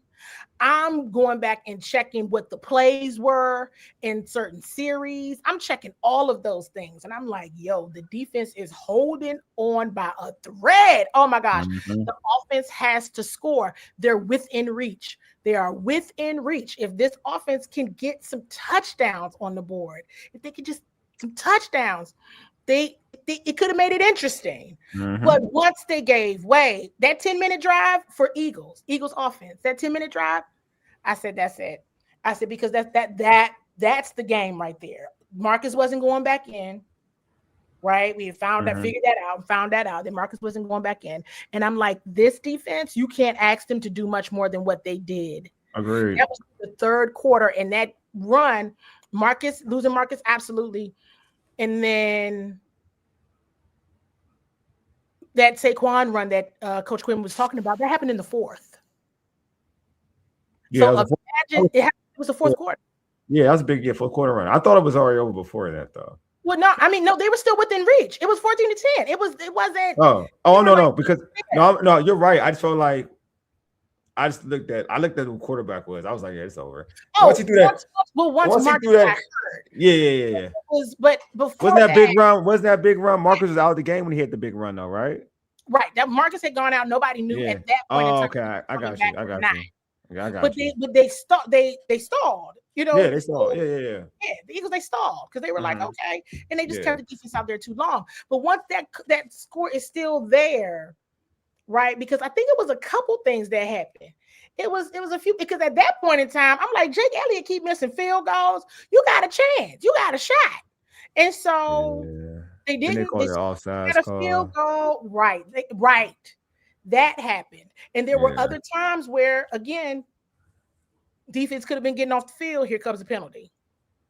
Yeah, I'm gonna hold this question in too. You tell me when you let me know you want ready to answer questions. Keep going. I got one more. Let's do one more, and then we'll go into all questions. One more clip, and then we'll go into all questions, and then we'll try to close this out like right around 9:30. I work. I'm cool. I'm good. Hey, Coach. I think so I guess including yesterday, I guess the last now 3 times you all have played the Eagles, it's gotten a little intense. And then yesterday just boiled over. Yes. For lack of a better word on the intense. Is there a moment where you consider with another, them playing them again in just a couple of weeks, where you get on the phone with Nick Sirianni or just have a conversation like, hey, how are we going to settle this down? Or is it kind of like, look, this is just football and you just play and go for it and whatever happens. Yeah, definitely not the second one of whatever happens. Like, that's not what we want, or the other team either. It's not good for us. I don't want those punches thrown. Both teams want to play tough, want to have good, battles. And I loved so much of the first half of the game of, a physical game, but never where we're crossing the line on either team. So we want it tough, we want it physical, but never to where, somebody's getting jammed up on punches thrown, penalties, all of that. We can play tough, we can play physical, and we can do it without punching. Both teams know that, and that'll certainly be, brought across to our team. But I'll let Nick, handle his team. But yeah, definitely not what we want, and both sides, that'll be a big emphasis for us for sure. Thank you. So Eagles coming back up in a couple weeks. Dallas on Thursday. 2 teams that are out of the playoffs. The only thing I'll say about the Thursday game, because I've not said a word about that Cowboys game, which is basically Merry Christmas. That's all I'm going to say. And I'm also going to say, you know what? Hey, Commanders fans, hey, listen. Go to the game. I mean, at this point, it's just camaraderie, some good trash talking. Both teams are out of it. Just go and enjoy yourself. Why not? There's no reason for a bunch of Cowboys fans to be there. No, just go and chill out. Merry Christmas. Yeah. And that's it. Because it's not it's the same, maybe have a good day. Yeah, I don't be going to games, so I ain't doing. I'm like, what? Maybe I don't be at games, so I don't even know. Everybody just go. Just go. And just enjoy yourself. And they ain't got nothing to play for. He's going out there for bragging rights. My man said, what did my man say? He said, Sirianni wants to fight because he doesn't have the skill, or emotional intelligence to motivate his players beyond anger. I don't know, but Hard Knocks is going to be interesting. I don't know if he went to smoke with Dan Quinn though, 1-on-1. That's all I'm saying. I don't know if he want that smoke. That man played linebacker at Salisbury. That man about that smoke. We got that Mazak said he will be there. You gonna be there, Mazda? You gonna be there? All right, man. All right. I ain't gonna be there though. But hey, man, enjoy it, man. It's be merry. Enjoy your Christmas that way, man. I just don't let them stress you out during Christmas, man. It ain't worth it. That's all I'm saying. It ain't worth it. But we got the questions. Let's go over the questions. I know I had told I'm gonna start with Paul because he's the first started question. It says, Candi, quick question. Does this front office this front office move is this front office more of a think outside the box group or conventional? I think I would need a little bit more context. He wants to know, like, in terms of like hires, like coaches and whatnot. Are they looking for younger guys, conventional, like retreads, like, offensive coordinator, defensive coordinator? Like, what type of dudes are they outside the box going for that young up and coming guy rather than somebody who's done it before? I mean, I get some young guys on there right now. I mean, I brought like Brian Johnson. I've talked a lot about David Blau. Coach Tavita had been here for a very long time. He went over to Stanford. Yeah. I think, I mean, hey, for what it's worth, I mean, Coach Donatel is young. You know what I mean? I think it's always important. I mean, it's a relationship-driven business. So it's always important to maybe check who is part of the decision making, if you will. All is a part of the decision making. Because I mean, they take advice, of course, right? And who that group of individuals are connected to. Right? Because we know that people move around all the time. I mean, somebody asked a question about Al Harris earlier. I know, like, just not internally to the Commanders, but I know just in general, folks have been talking about Chris Harris. Like, would you bring Chris Harris back? Would you be looking at, different things? I mean, I have a lot of different I have perspectives on it for certain. And I hinted to that earlier. But I think that, I mean, this is when I look across the league at staffs now, it's a little bit of everything. Because it's so many, it's just a lot of positions. So you have somebody who, folks who have been in the league a very long time, some who are considered up and coming, others that you just don't even know who they are. Right. I kind of, I make comments now about the Mike McDonald tree, right? You know what I mean? And people are like, well, you really don't know about them yet. Well, okay, but so, like, how much do you need to know? And so, when I made a comment earlier, and I hope everybody was using their clues, like, from a numbers perspective, I'm looking at what you did the last 3 years. I don't even know I don't need no 5. I mean, what have you done in the last 3 years? Because the league is ever evolving, and I just want to see that consistency there. You can look at, from a defense perspective, I'll tell anybody right now, yes, I'm looking at what Mike McDonald and his team, his staff has done in the last 2 years. I'm looking at the Texans. Yeah. Houston Texans. Oh, they're killing. And what they're doing from a defensive perspective. I mean, there's a few others, but those are the two that I'm like, who's over here? Right? Take a look at the Chargers from a defensive perspective, like Broncos, even maybe. Broncos got real good defense. And it's a strategy. It is a strategy to it to really look at the numbers, who's been consistent in areas that the Commanders aren't excelling at, right? Because you might be surprised when you look at the numbers, you might be like, not even all that bad, but some there are, right? And you look at those numbers of what isn't consistent, what has gone downhill, and all that kind of deal. And I'm gonna really get into kind of what I've been thinking and how I got to those conclusions, just to share them with you all. I could be totally wrong. I could be totally right. So we'll see. All right, we got another one for you, Ken. Earl said, "This my man, Darian's DH's pops, man. What's going on, Earl? He says, in your opinion, should DQ continue to play a strong role calling the defense, regardless if we hire a new DC? I think so. Here's what I think. I think that the pairing of a strategic, you got to know personnel. You have to know personnel. But in terms of scheme and how you use that personnel, is important. Again, the league is ever evolving. So if you play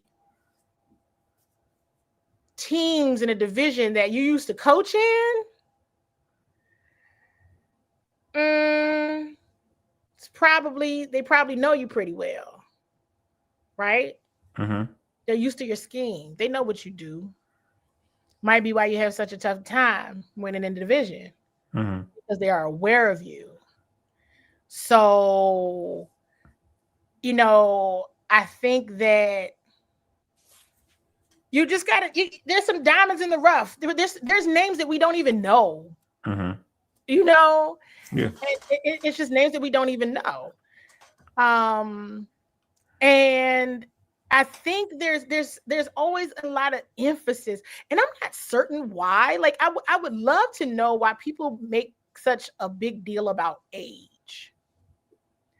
And the reason why I say that is because, again, there's plenty of young coaches on this staff. Plenty of young scouts. You need to be looking at that too. And from an evaluation perspective of talent, be looking at that as well.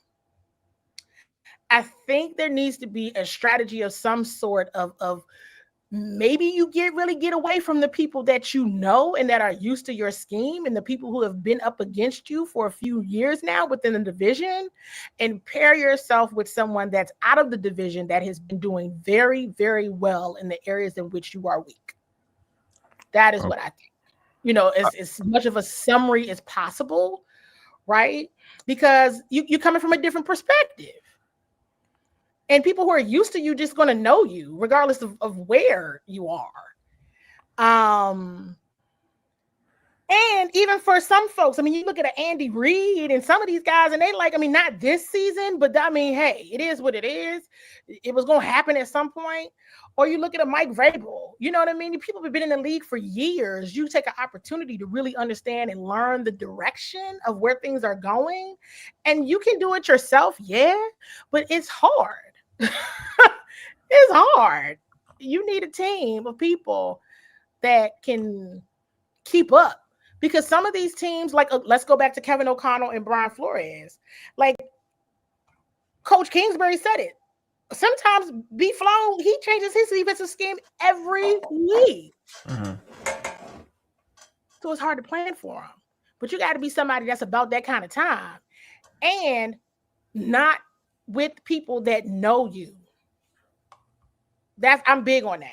Like, you got to be able to pair yourself with somebody that is going to be good, maybe just for that season, or maybe a season or two. Because once they figure you out, we saw that here. Once they figure you out, it's always all good when they don't know you. The success happening in New England, some of the success you're seeing in Denver, some of the success you're seeing in Chicago, some of the stuff, even the success you're seeing in Jacksonville, a lot of that is because the people don't know them. It's new. It's different. You got to see how it goes from a consistency perspective. I love what they're doing, but that's also the benefit of being new to that environment, not new to football, just new to that environment. Because look at Broncos. Sean Payton not new to this. He not young. Yeah, no. Well, he's again. There's levels to this. There's levels to it. You gotta understand. If you're a coach that age is only used when you're not the same person, or you're not playing at the same level. That's where, or you're not coaching at the same level. That's when people use age. But no, in terms of coaching, because they think younger means better or smarter. Yeah, well, the younger player has to be better. That's the thing. The younger player has to be better, have potential. It has to be a younger player that's promising. For instance, I'll give you an example. When Tom Brady took the job for Drew Bledsoe, it wasn't like Drew Bledsoe wasn't bad. And actually, truth be told, when Tom Brady went down that year, he did take over. Drew Bledsoe got them to the Super Bowl actually because he came in and won 2 big games and got to the Super Bowl. He was an older quarterback, but they went back to Tom Brady. It's not that Drew Bledsoe was a bad vet. It's just the younger player was good for them. It worked for them. You know what I mean? So it depends on your situation. To me, the fact is it's cool to like a young player. The young player has to show you promise. If he doesn't show you promise, then you shouldn't be talking about the younger player. Like I think there's a reason why people talk about McGee a lot. It's because one, the coaching staff likes him. So it's not like he's a dude that no one likes. Because Dan Quinn talked about him today. He talked about him today. Talking about he excites him every time he sees him, like he's getting better. And that's a thing. That's a credit to Bobby and come that this kid is getting better. But it excites the fans. And then when they see clips of him making these sideline plays, people, when they put 2 and 2 together, they get excited about it. Like I don't get excited about Kay Madrano. I ain't gonna lie to you because I know what Kay Madrano is personally. Like I know what he is. I think he's more raw. He's a guy that if you look at his body of work in college, he was a guy who had issues tackling in college. And it's hard to have issues tackling in college because you're gonna have issues tackling in the NFL. You can be as fast as you want to be, but you're going to have issues when you come into the league as a tackler if you're not great at it in college. So I like Kay Madrano. I understand, I get the Kay Madrano situation and why he doesn't sometimes get the play and get those roles for the defense. I understand that totally. You know what right. I mean, I think what you're saying is you're able to look at the whole picture, not his age. No, I don't look at his age because you gotta when you're playing at such a when you got a young player who shows promise, then you're always gonna give that give and take. I don't care what profession you are. If he's showing promise, if you're the older player, fans are gonna always look at it and say, maybe that young player should get more. But that's always gonna be a thing if you're a young player that's showing promise. If you're a player if you're a younger guy that shows promise, if you're a guy that doesn't show any promise, 9 times out of 10, like the rational fans, they're not gonna ask the younger player to play if he doesn't show any type of promise. I think to his credit, to a player like McGee's, to his credit, the reason why people keep trying to ill on Bobby Wagner, which I get to your point, I think Bobby in a better situation, a better scheme, he'd be fine. But when you look at McGee, when he gets the opportunities to show those flash plays, he's making some flash plays, and that shows promise. So for him, I guess it's a credit to him that he's shown promise enough that folks really want to see him out there. And also, like, it'd be different if the coaching staff wasn't even talking about him, but they are talking about him. They are talking about how he's become a captain, from like a captain, a game day captain. He was mentioned today in the presser about how like these games, in these remaining games, players like Burke, McGee, he gets excited about seeing somebody like McGee. I think he singled out McGee, I believe. So like when that regard, that's when people I get like for McGee's credit. I think he has proven a point where like people want to see it because they see they hear the hard work. I won't say see the hard work. They hear the hard work. What they see on game day is like flash plays, but they hear about the hard work. Yeah, and it's going to take some time. Mm-hmm. Like, I mean, he's not in the same situation as like Mikey was, or like or Mikey is, I should say, or Josh Connolly Jr. is, and last year I was also very big on Jordan McGee. The linebackers is one of my crews. Okay, it's one of my crews, is one of my communities. So that's why I'm like, I'm gonna be tight when it comes to linebacker talk in Washington. I'm gonna be like, wait a minute, everybody, hold on. And that's because you also, to your point, I'm there, so I know what's happening. Yeah, right? You know what's happening. Yeah, so. From the development standpoint, and it's going very well. But you also have to remember, he was a person that was injured. Yeah, from last year. And what I might have to bring up are receipts, because I keep receipts. And week 5 last year, I asked Bobby Wagner on camera because Jordan's 21-day window had opened up. Yeah. to return to practice. He was on IR. And Bobby Wagner was extremely complimentary. Of course, he was of Jordan McGee. And he was like, hey, when he gets right, like, he's going to be very good. Like, you know? And so it's like this thing of like, there's some type of contingent. It's all not true. And I mean, I don't know what people make up in their heads. What are you talking about? Like, real life. What you mean? Like it's an issue. Like there's. I don't think anybody thinks that. You know what I mean? And it's just like, no, this ain't no. No. I don't think anybody thinks that. Like, I mean, personally, Paul would know this because we had like a draft show, and like I didn't know about Jordan McGee in college, so I went to go back and watch his film because I like to see if it translates. Because I was like, okay, this Jordan McGee dude. Like, they got his stuff. His film it pops out. Like. Yeah. Truth be told, I won't even lie to you. When I saw him, I was like, "Oh yeah, he's going to be a starting linebacker here." Absolutely. Not with Bobby, but he's going to learn. My thought process, we signed Bobby Wagner. My thought process was he's going to learn so much from Bobby Wagner, and I feel like in a year or two, this is how I looked at it at this time. In a year or two, he'll be a starting line. He'll be the starting middle linebacker. This is back when he was drafted because I like players who if they go to a smaller school, going to Temple. He went to a smaller school, going to a smaller school, and able to play at a high level against bigger schools when you get the opportunity. That says a lot to me. And he was the type of kid that I know I believe he had a big game against Maryland. I could be wrong, but he's had big games against big time schools in terms of getting a bunch of tackles. And then how he flies to the hole, like what he's doing when he gets an opportunity in the league is what he did in college. Like eventually will be a tackling machine. Like how we talk about Bobby, like he is that explosive. Once he gets into a position of like the middle, once he gets to be like a middle linebacker, because he'll be on the field every down. He will be in a position to get a lot of tackles. I'm not saying at the level of Bobby, but he does have the ability. He is a very fascinating young linebacker. I will say that he's a very fascinating one. So I get why Bobby would say like. He's close, like he'll get it. He's going to be a dude because he's got the ability. Like he does have the ability. Absolutely. You got another question. Mander Nations said Javon Kinlaw has been my favorite player this year by a long shot, and I actually mailed him my jersey for him to sign after talking to him. How do you feel he's done this year? I think he's done well. I've always wanted to see more from the defensive line. It's hard when your pass rush is on IR. Javon Kinlaw is one of my most favorite people on that team. Seriously. And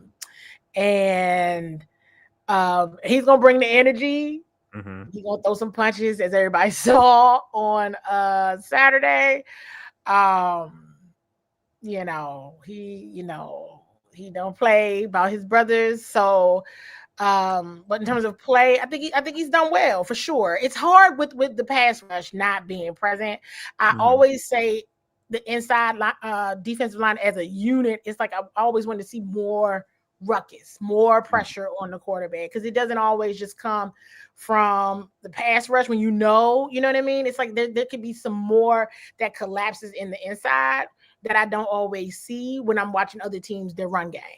And that could be something dealing with scheme or just the opposing team or just how good the opposing team's offensive line is. But I think he's had a very good season. I'm a Javon Kinlaw advocate for certain. And I'm definitely glad I get to cover him with the Washington Commanders. Yeah, he's been here. He's definitely shown flashes, man. He's definitely shown flashes. I mean, he's shown flashes. He's been he's played his role. That's how I like to say. That's how I like to put it. He's played his role. And from the DMV, man, you gotta love it.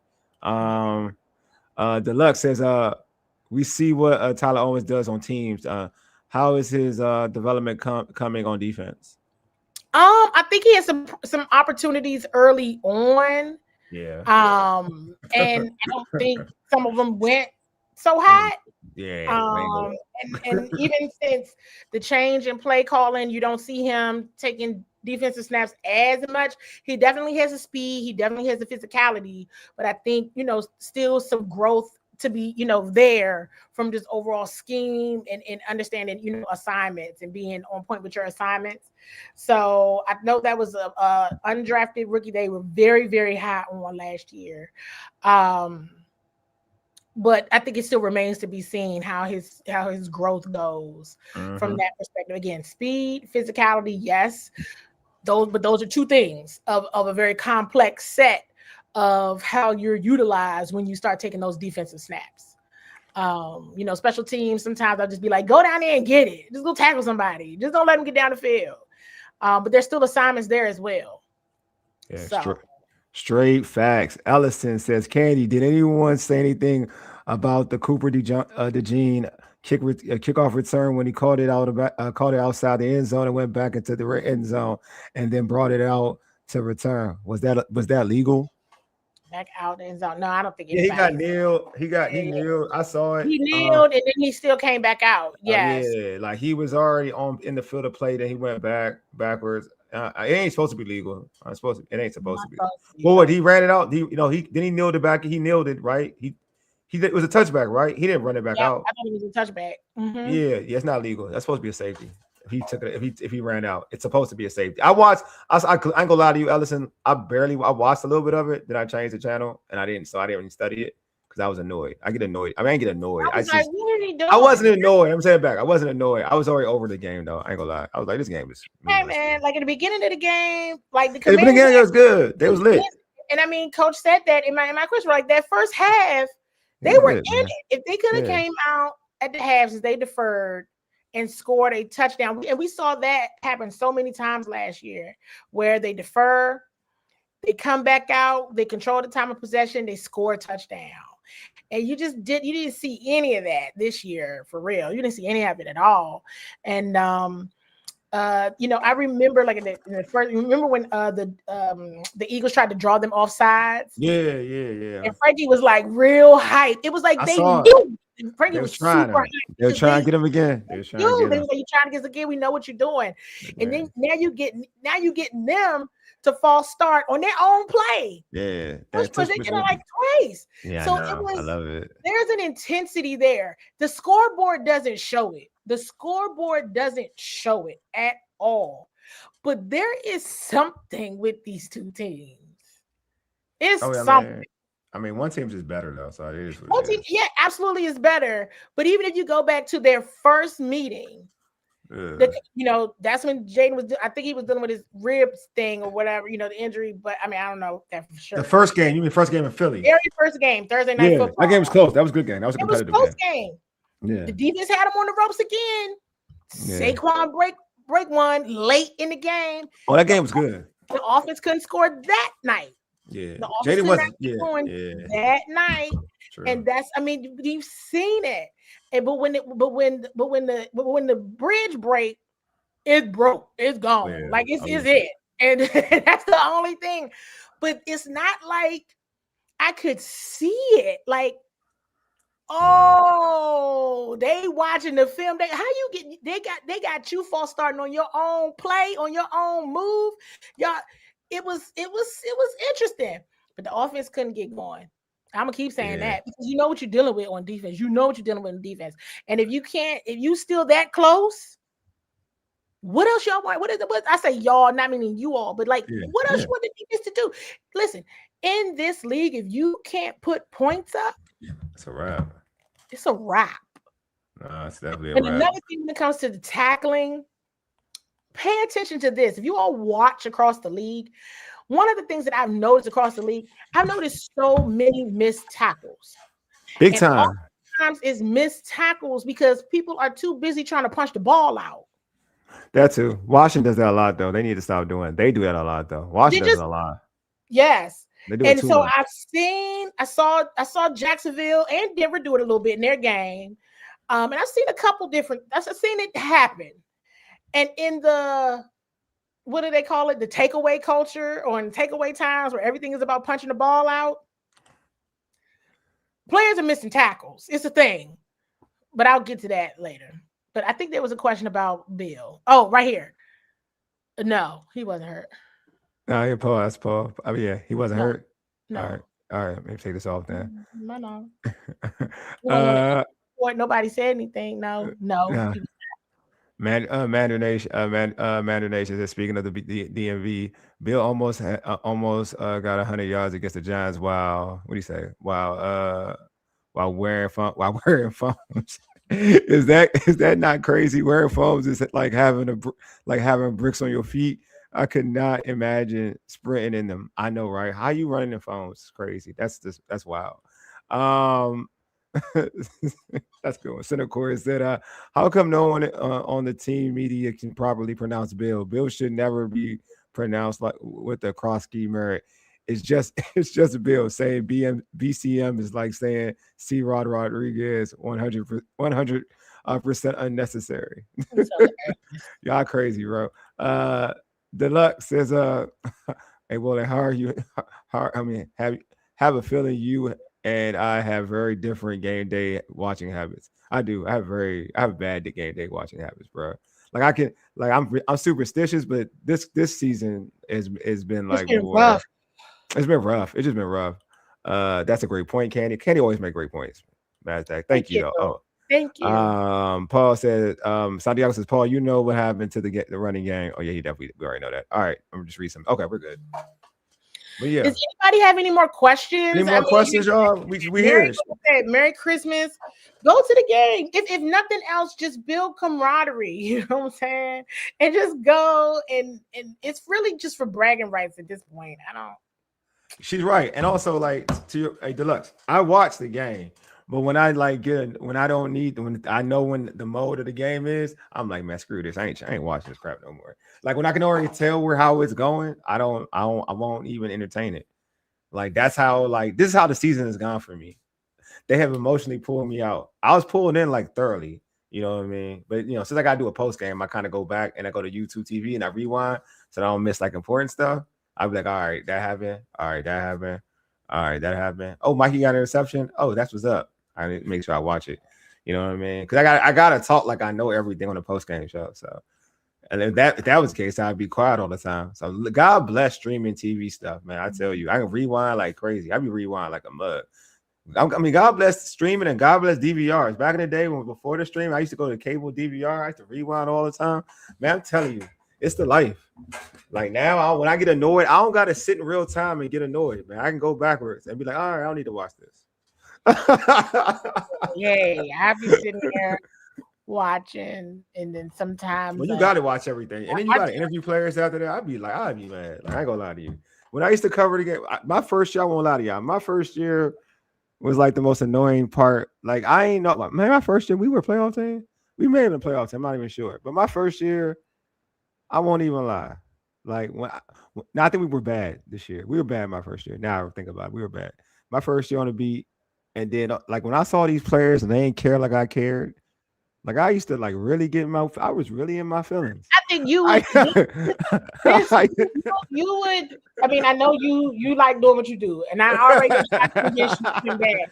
Because I was like, I think this group would be your type of time. They would be on your type of time. Yeah, it probably would. Because they do care. Mm-hmm. No, I can tell they care though. I ain't gonna lie to you. I do think they care. Like, yeah, for sure. This is a different group. They do care. Any updates on Tim McKay? No. Mm-hmm. Okay. I do think they care. Yeah, no, that's what keeps me engaged, and I ask thoughtful questions, not disrespectful, and so it's difficult though. Yeah, it's difficult. No, but I do think they care. I do think they care, though. I don't want to act like I don't think they care, because I think you can tell when people. You could tell. Like I actually think they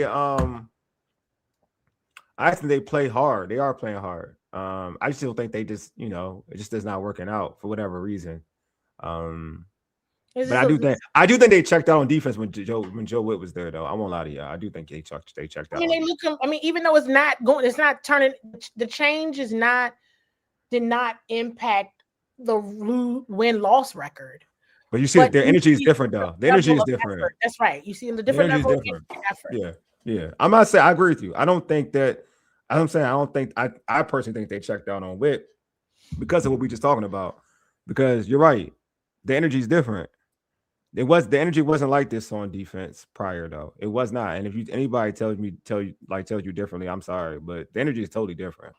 Now, the results still the same. Like in terms of, right. So that's people like won't be able to tell. Nah, but you can it's tell different people. because they say they can't tell because the results didn't make a difference. But they listen. I'm gonna keep saying it. But when you got an offense that cannot score, what are you supposed to do? Like, what are you supposed? I mean, the league is built on high-powered offenses. Now, again, going back to my point of like, freaking. I mean, let me go back to the Jacksonville-Denver game. Yeah, and everybody knows how I feel about Denver defense. Oh yeah, bitch. My man Sunshine is killing. He's killing. For y'all who's hating on my man Sunshine, y'all was hating on my man Sunshine. I love Sunshine. I ain't gonna lie to y'all. I love Sunshine. That's my guy. Go ahead. I'm sorry, Candy. I'm sorry. Well, no, I mean, I'm just saying, like, you don't see teams run numbers up on some of these defenses, on some of these, see offenses run up, some numbers, and it's going to go toe to toe. It's going to get tight. But you have to be able to score touchdowns. Yeah, not field goals. Yeah, that's true. Not field goals, touchdowns. And we just have not seen the offense get into any type of rhythm at all. I feel like just at all. And I know it's hard with the injuries and everything, but that's a conversation for another day because I got a lot on that topic. But I just felt like to this question, hey, I would hope. Oh man. And so it's theory that the players may have been out on with as play caller, but still in on him as a coach. I mean that's possible. You can be part of the team. That's what I'm saying. You can be part of the team. Yeah, I mean the Raiders, the Chargers. The Raiders and the Chargers. Chargers are a good look because we're looking at the Chargers now. That's a good look. The Chargers are one of the best teams in the NFL. The Raiders are trash. And then they came back the next week. And the Cowboys got them. And the Cowboys got it was the Cowboys. It was the Cowboys. The Bears game. It was the Bears game. That's right. And they were winning that, and they turned the ball over. And the Bears made them pay for the turnover. Yeah. The season really turned after that Bears game. I know people don't want to hear that. They don't want to hear it though. But they don't want it, man. That was to be objective. That's what it is. It did turn because you think about it. You think about the Chargers game, and in that game, you have a chance to win 2 in a row. Now you kind of had some momentum. Yeah, truth be told, and they were winning the Chicago game, but the turnovers, they made them pay for the turnovers. The Bears scored on each one of those turnovers that the Commanders committed. Uno reversed. I know, bro. Reverse card. You ain't lying, man. Yeah, I'm saying you ain't lying, my guy. So it is what it is. I mean, everybody had a bone to pick, and I warned everybody. Nobody wanted to listen to my revenge game theory. You did.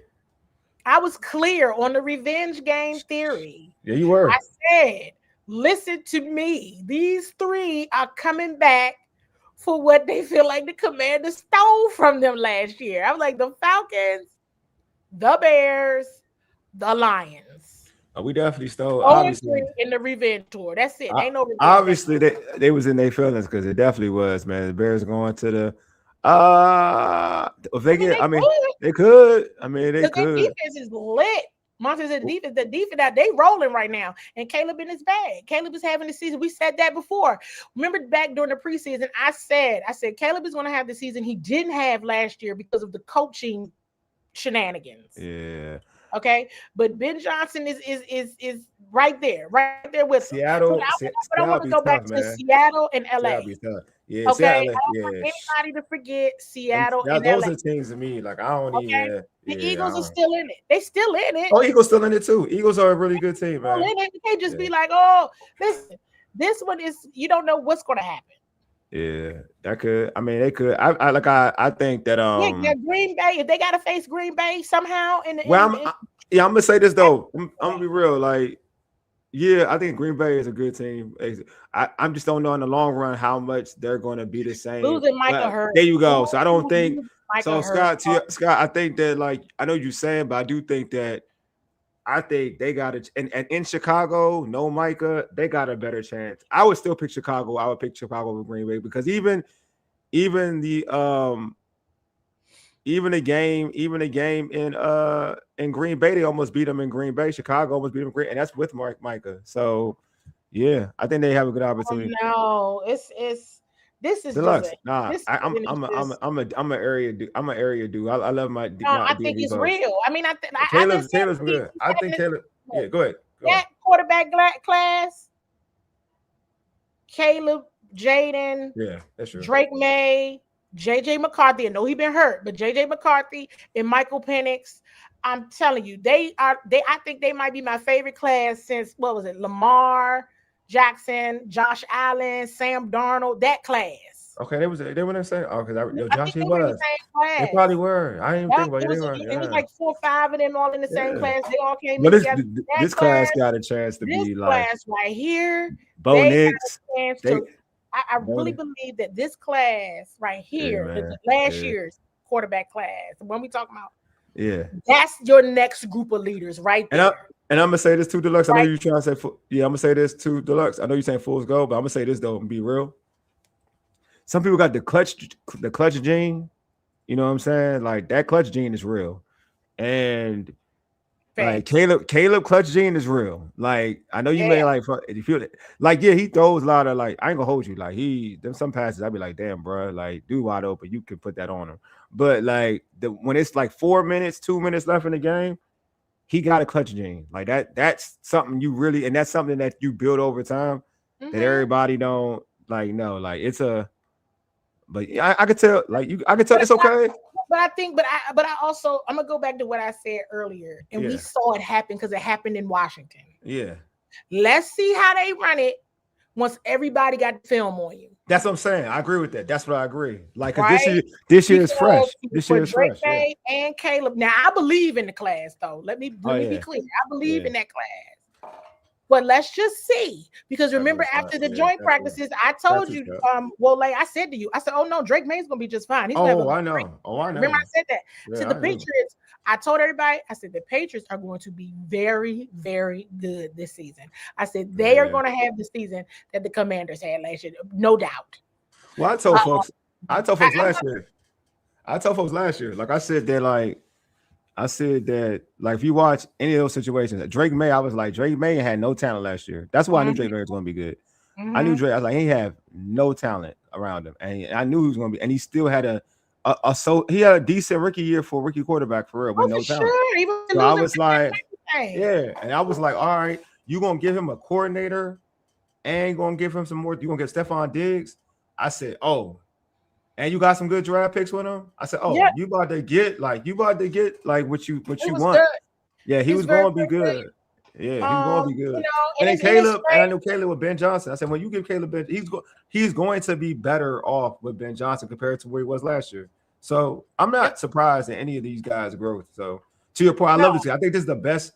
I think this is the best quarterback draft. I'm going to go older since Dan Marino.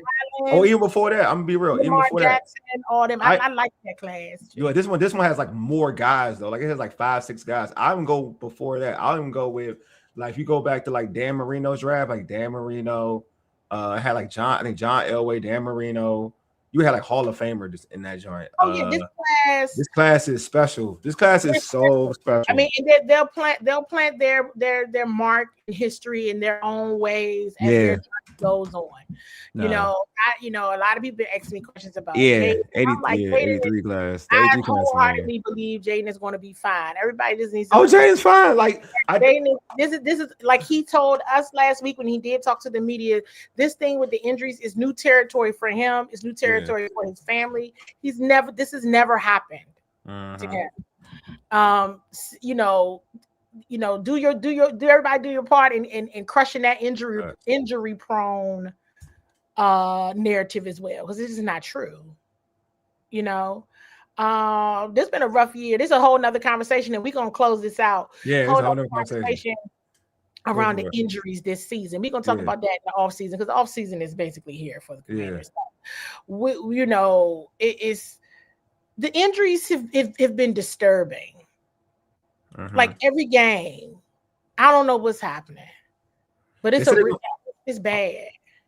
Are they going to do something? I think I heard the question. Are they going to do something differently in the offseason to maybe tailor it because of so many injuries? What are you talking about? Like the Commanders? Like the Commanders, like the injuries, because they have so many injuries. Are they gonna like maybe do something different next year? Because there's a lot of injuries. There's a lot of injuries, man. It's a lot of injuries. It's on my list of fact find. It's on my list. Yeah.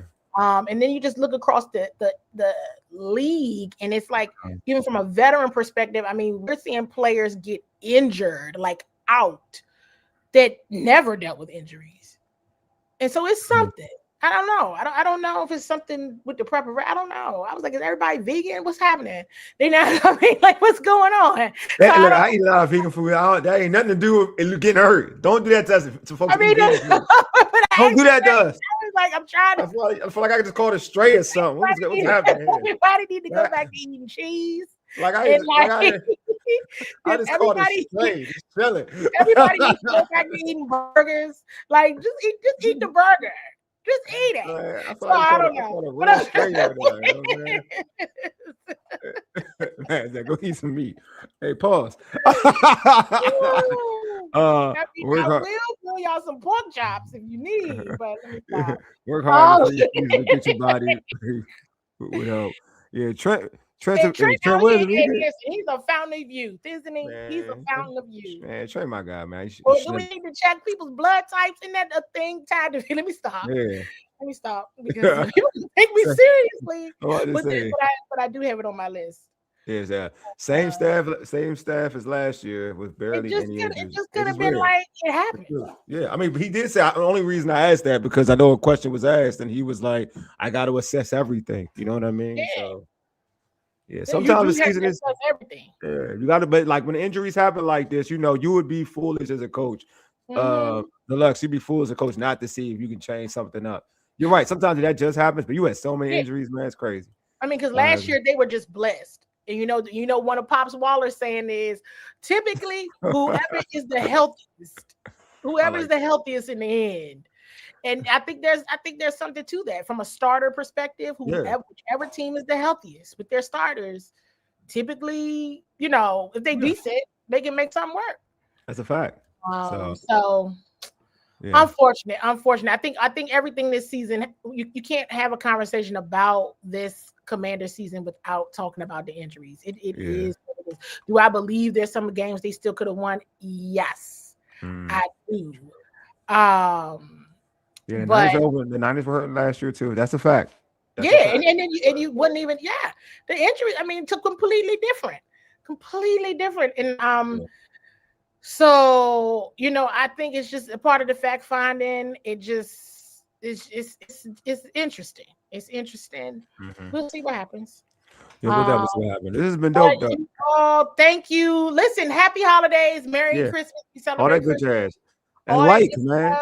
Make sure y'all share, subscribe, all of that. If you are in the Prince George's County, Maryland area, you can find Bowie TV on Comcast channels 190 and 1097. What is it? Short practice for us next tomorrow. And it's game Thursday. Then it's a long time off. I guess we'll come back and do a show next Monday, right, Wole? And then after that, it's the end of the season. So it's just one more show, and then the last show we do, we'll have to talk about that, Wole, because that'll typically be longer. And the reason why it'll be longer, and just this is already long. But when they have locker room clean out, there's a lot of interviewing, a lot of conversation, just a lot of all the things. So I will try to be as creative and savvy as possible to maybe try to, do some of that. But if you're not near the area, that's okay. You watch it here. Subscribe to and Urban Sports Scene. And you can see all of our content here as well. Make sure you follow us. But I'm gonna still do shows. Last year I took off. Well, we were doing shows through the end of January last year. Season. So I was always on. But we'll just have to see what happens. I might, like, after the season is over, and after I do that last show after locker room clean out, I might take like a week or so off. Like, good night, y'all. Good night, and like go to sleep for like a week. But if things start moving kind of fast, That's Paul asking. I'm not. I will be. Paul's like, any breaking news? Will there be emergency pods? That's what Paul's asking. Well, like what type of time? It depends. Well, like it depends on what type of time you on. More than likely, yes, I will do. I'm always down for an emergency pod. It gotta be it gotta be something really good. Like it gotta be like it'll be something that people should. Yes, I will just use. It's gotta be like a coach being hired or something like that. You know what I'm saying? I'm talking about like an offensive coordinator, coach, or defensive coordinator. I just 1 week, just 1 week of just like I just want to go to bed, but that probably won't happen. So, a question for Mr. Attitude there, 3774. Nah, man, not happening. I think it's Josh Johnson. Yeah, man, Josh Johnson, man. I mean, I used to like Josh Johnson in college. I won't lie to folks. I liked him in college. Mm-hmm. Yeah. He said, bonus pods. Yeah, my buddy Tom does call them bonus pods. We'll find a savvy word for it. Mercy pods. Man, I'll use a DMV term for y'all, man. I ain't gonna be. I like DMV stuff, so I ain't gonna say. I'll think of something. Okay, think of something. I gotta think something trendy. I gotta think something. Because I'm not. We and we also cover the Ravens. So this, I just Karita and I had this conversation on Friday. I was like, yeah, y'all busy. I haven't been like similar. I haven't really done. I was just like, whatever, whoever they draft, I'm good with it. I don't really, I'm going. Whatever. Yeah, y'all going to Indy. Y'all go to Indy and y'all do all that stuff. Yeah, she was on her grind last year. I was chilling. I ain't gonna lie. Transparency. But then y'all go. But when you go last year, y'all two went together, right? I always go. But I was also like, my main thing that I was there for last year. I mean, I go all the time. I was just waiting for the Debo trade to happen. I was just around waiting for the Debo trade to happen. You want to know when it happened? You want to know when it happened? I was like, waiting all week for this, and it happened when I got on the airplane. Oh, that sucks. I was like, oh, that sucks. What we got? Oh, yeah. Guys. We're not getting Brian Flores, man. That we ain't get no Brian Flores. Brian Flores should be I ain't gonna lie to you. If Brian Flores is asked to be a DC, I'm gonna be mad. He need to be a head coach. I think that he don't need to. He needs nothing linear. He needs to be a head coach. That's where I'm at with Brian Flores.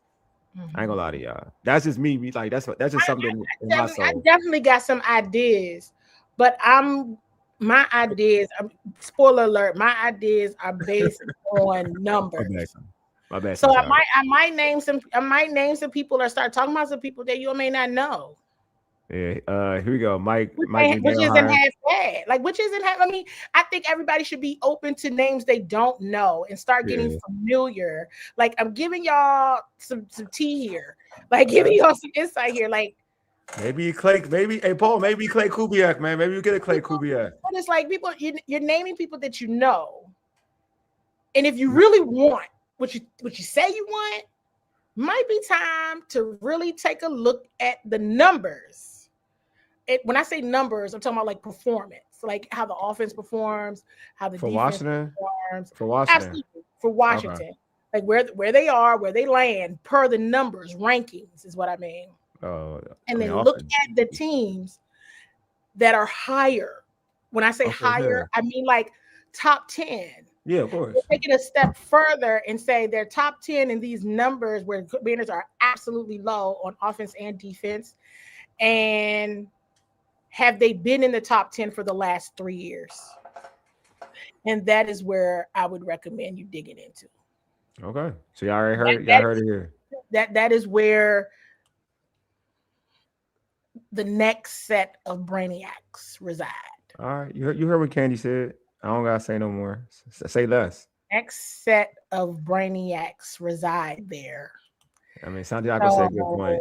You gotta get, it's so much of the names that we know, and I'm like, all these names, except for you know what I mean. Except for it is I may not necessarily want somebody that knows everybody or everybody that knows them. Might be time to look at this a little different. You always know this trick that I use too, which is just go and look at the opponents for next year. Who beat them? Didn't everybody beat Who knows Washington? how to, no, not the Commanders. Oh, like sorry. the opponents. You know what I mean? Like, yeah. Division. Who gives the NFC East a lot of problems? You know, like start looking from that That's easy. That's the North. Everybody in North beat us, man. And that's why I'm like, go digging. Everybody in North beat us. Go digging. We got work by the North, man. We got work by the North. And then from the opponent's perspective, who gives them issues? Because you typically know which divisions you're going to play. Yeah, that was true. So I'm giving y'all a heads up because you already know where this is headed. Yeah. So all right, y'all. We about to close out. Start working on it after Christmas. You take this week off, but start working on it after Christmas. All right. She gave y'all homework. So y'all go ahead and take homework. There you go. So we're not gonna take a quiz, or we're gonna do some homework soon as locker room clean out is. All right, you guys. Thank you so much for hanging out with us. We really, really, truly appreciate it. It's live. I know it's a lot. I know it's late. Everybody's been working and busy, but you all still take time at a very busy schedule to support Bowie TV, Urban Sports Scene. Wole, as always, thank you for collaborating. Thank you. Appreciate you too. And letting us have access to your platforms as well. This is always a lot of fun. And we're going to go ahead and close it out. And we'll see you guys again soon. Bye, y'all.